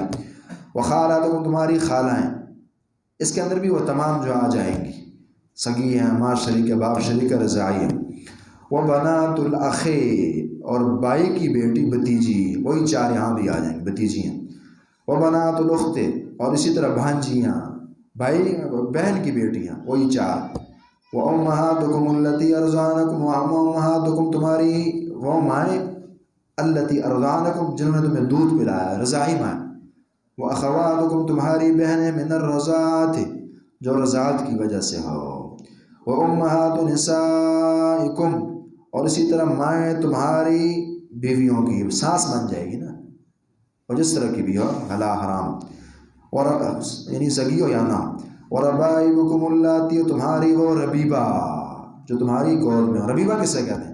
آپ نے کسی جگہ شادی کی اور جس عورت سے شادی کی اس کی ایک بیٹی کسی اور شوہر سے ہے تو یہ آپ کی ربیبہ بن جائے گی، اس سے نکاح نہیں کیا جا سکتا۔ ہاں اگر اس عورت سے تعلق قائم کرنے سے پہلے طلاق ہو گئی ہے، مر گئی ہے وغیرہ، پھر وہاں جائز ہے، لیکن جب تک یہ ہے اور اس سے تعلق قائم ہو گیا پھر وہاں ناجائز۔ وَرَبَائِبُكُمُ اللَّاتِي تمہاری اور ربیبہ فی حجورکم جو تمہاری پرورش میں ہے، تمہاری گود میں ہے۔ یہ حجور اس لیے کہا، اس کا معنی یہ نہیں ہے کہ اگر وہ کسی اور کی پرورش میں ہو پھر آپ نکاح کر سکتے ہیں، یہ معنی نہیں ہے۔ حجورکم اس لیے کہا کہ اکثر وہ گود میں ہی رہتی ہے بندے کے نا، اور حجورکم اس لیے کہا کہ وہ چونکہ آپ کے تحت ہوتی ہے، آپ ہی اس کی پرورش کرتے ہیں، آپ کے لیے نکاح کی منع بھی نہیں کر سکتا نا، اس لیے تاکیداً کہا کہ بھلے تمہاری پرورش میں ہے، سب کچھ ہے، لیکن تم نکاح نہیں کر سکتے۔ فی حجورکم تمہاری پرورش میں، من نسائکم تمہاری بیویوں سے، یہ تمہاری بیوی کی بچی ہے کسی اور خاوند سے، اللاتی و دخلتم بہن، میں نے کہا نا جب ان سے تعلق قائم ہو گیا پھر اس سے نکاح ناجائز ہے، اور جس سے تم دخول کر چکے ہو، تمہاری ان بیویوں سے ہے جن سے تم تعلق قائم کر چکے ہو، تو ان سے پھر نکاح نہیں ہو سکتا اس بچی سے، اگر یہاں دخول نہیں ہوا، یہاں تعلق نہیں قائم ہوا تو پھر اس لیے فرمایا فَإِن لَمْ تَكُونُوا دَخَلْتُمْ بِهِنَّ، اگر تم نے دخول نہ کیا، ان سے تعلق نہ استوار کیا ہو، قائم کیا ہو، فَلَا جُنَاحَ عَلَيْكُمْ تو پھر کوئی گناہ نہیں ہے ان سے نکاح کرنے میں۔ آپ نے رشتے کی بات چلائی کسی عورت سے اور اس کی بچی کسی اور سے بھی ہے، رشتہ ہوا نہ، یہ عورت مر گئی، یا رشتہ ہوا یا تعلق قائم ہونے سے پہلے طلاق ہو گئی کوئی ایسی چیز، تو پھر اس بچی سے نکاح جو ہے وہ جائز ہے۔ فَلَا جُنَاحَ عَلَيْكُمْ وَحَلَائِلُ أَبْنَائِكُمُ الَّذِينَ بَهُ وَحَلَائِلُ، اور اسی طرح بیویاں، حلیلہ کی جمع حلائل، ابنائکم تمہارے بیٹوں کی، لیکن ہر بیٹا نہیں، الذین من اصلابکم وہ جو تمہارے صلبی بھائی ہیں، سگے بھائی ہیں۔ یہ رد ہے کہ اس کے اندر منہ بولا بیٹا اور متبنہ داخلہ نہیں ہے، کسی کو بیٹا بنا دیا بیٹا بن نہیں جائے گا، اس کی بیوی تو اور چیز ہے نا، جو سگا بیٹا ہے اپنا ہے اس کی بیٹی سے پھر نکاح کرنا جو ہے انسان کے لیے اس کی بیوی سے ناجائز ہے۔ اسی طرح وَأَن تَجْمَعُوا بَيْنَ الْأُخْتَيْنِ تم دو بہنوں کو جمع کرو، ایک وقت میں دو بہنیں آپس میں جمع ہو جائیں تو یہ ناجائز، الا ہے کہ اگر ایک مر جائے دوسری سے نکاح، جس طرح کہ عثمان نے نبی السلام کی دو بیٹوں سے نکاح کیا تھا نا، ایک اور پھر دوسری، یہ جائز ہے۔ اسی طرح ایک کو طلاق ہو گئی ہے پھر جائز ہے، لیکن جب تک مادام ایک ہے دوسری کو جمع نہیں کیا جا سکتا۔ اسی طرح پھر حدیث کا ہم نے حوالہ دیا کہ خالہ اور پھوپھی وغیرہ بھی ساتھ جمع نہیں کی جا سکتی، اس کی وجہ یہ ہے کہ صلہ رحمی قطع ہوتی ہے، دو بہنوں کو اس لیے نہیں جمع کیا جا سکتا کہ پھر ان کی جو زندگی ہے صلہ رحمی والی نہیں رہے گی، لڑیں گی آپس میں، یہ ضروری چیزیں ہیں صلہ رحمی کا ہونا، اس لیے اسلام نے منع کیا۔ الا ما قد سلف، ہاں جو گزر چکا وہ گزر چکا، جو ہو گیا وہ ہو گیا، نیا معاملہ اس طرح نہ ہو، جو گزر چکا تو ان اللہ کان غفور رحیم، اللہ رب العالمین جو معاف کرنے والے اور رحم کرنے والے ہیں۔ آگے پھر والمحصنات من النساء، اسی طرح ان عورتوں سے شادی نہیں ہو سکتی جو شادی شدہ ہوں، الا ما ملکت ایمانکم۔ انشاءاللہ تو تھوڑی سی بریک آپ کر لیں پھر پڑھتے ہیں۔ ربنا تقبل منا انک انت السمیع العلیم وتب علینا انک انت التواب الرحیم۔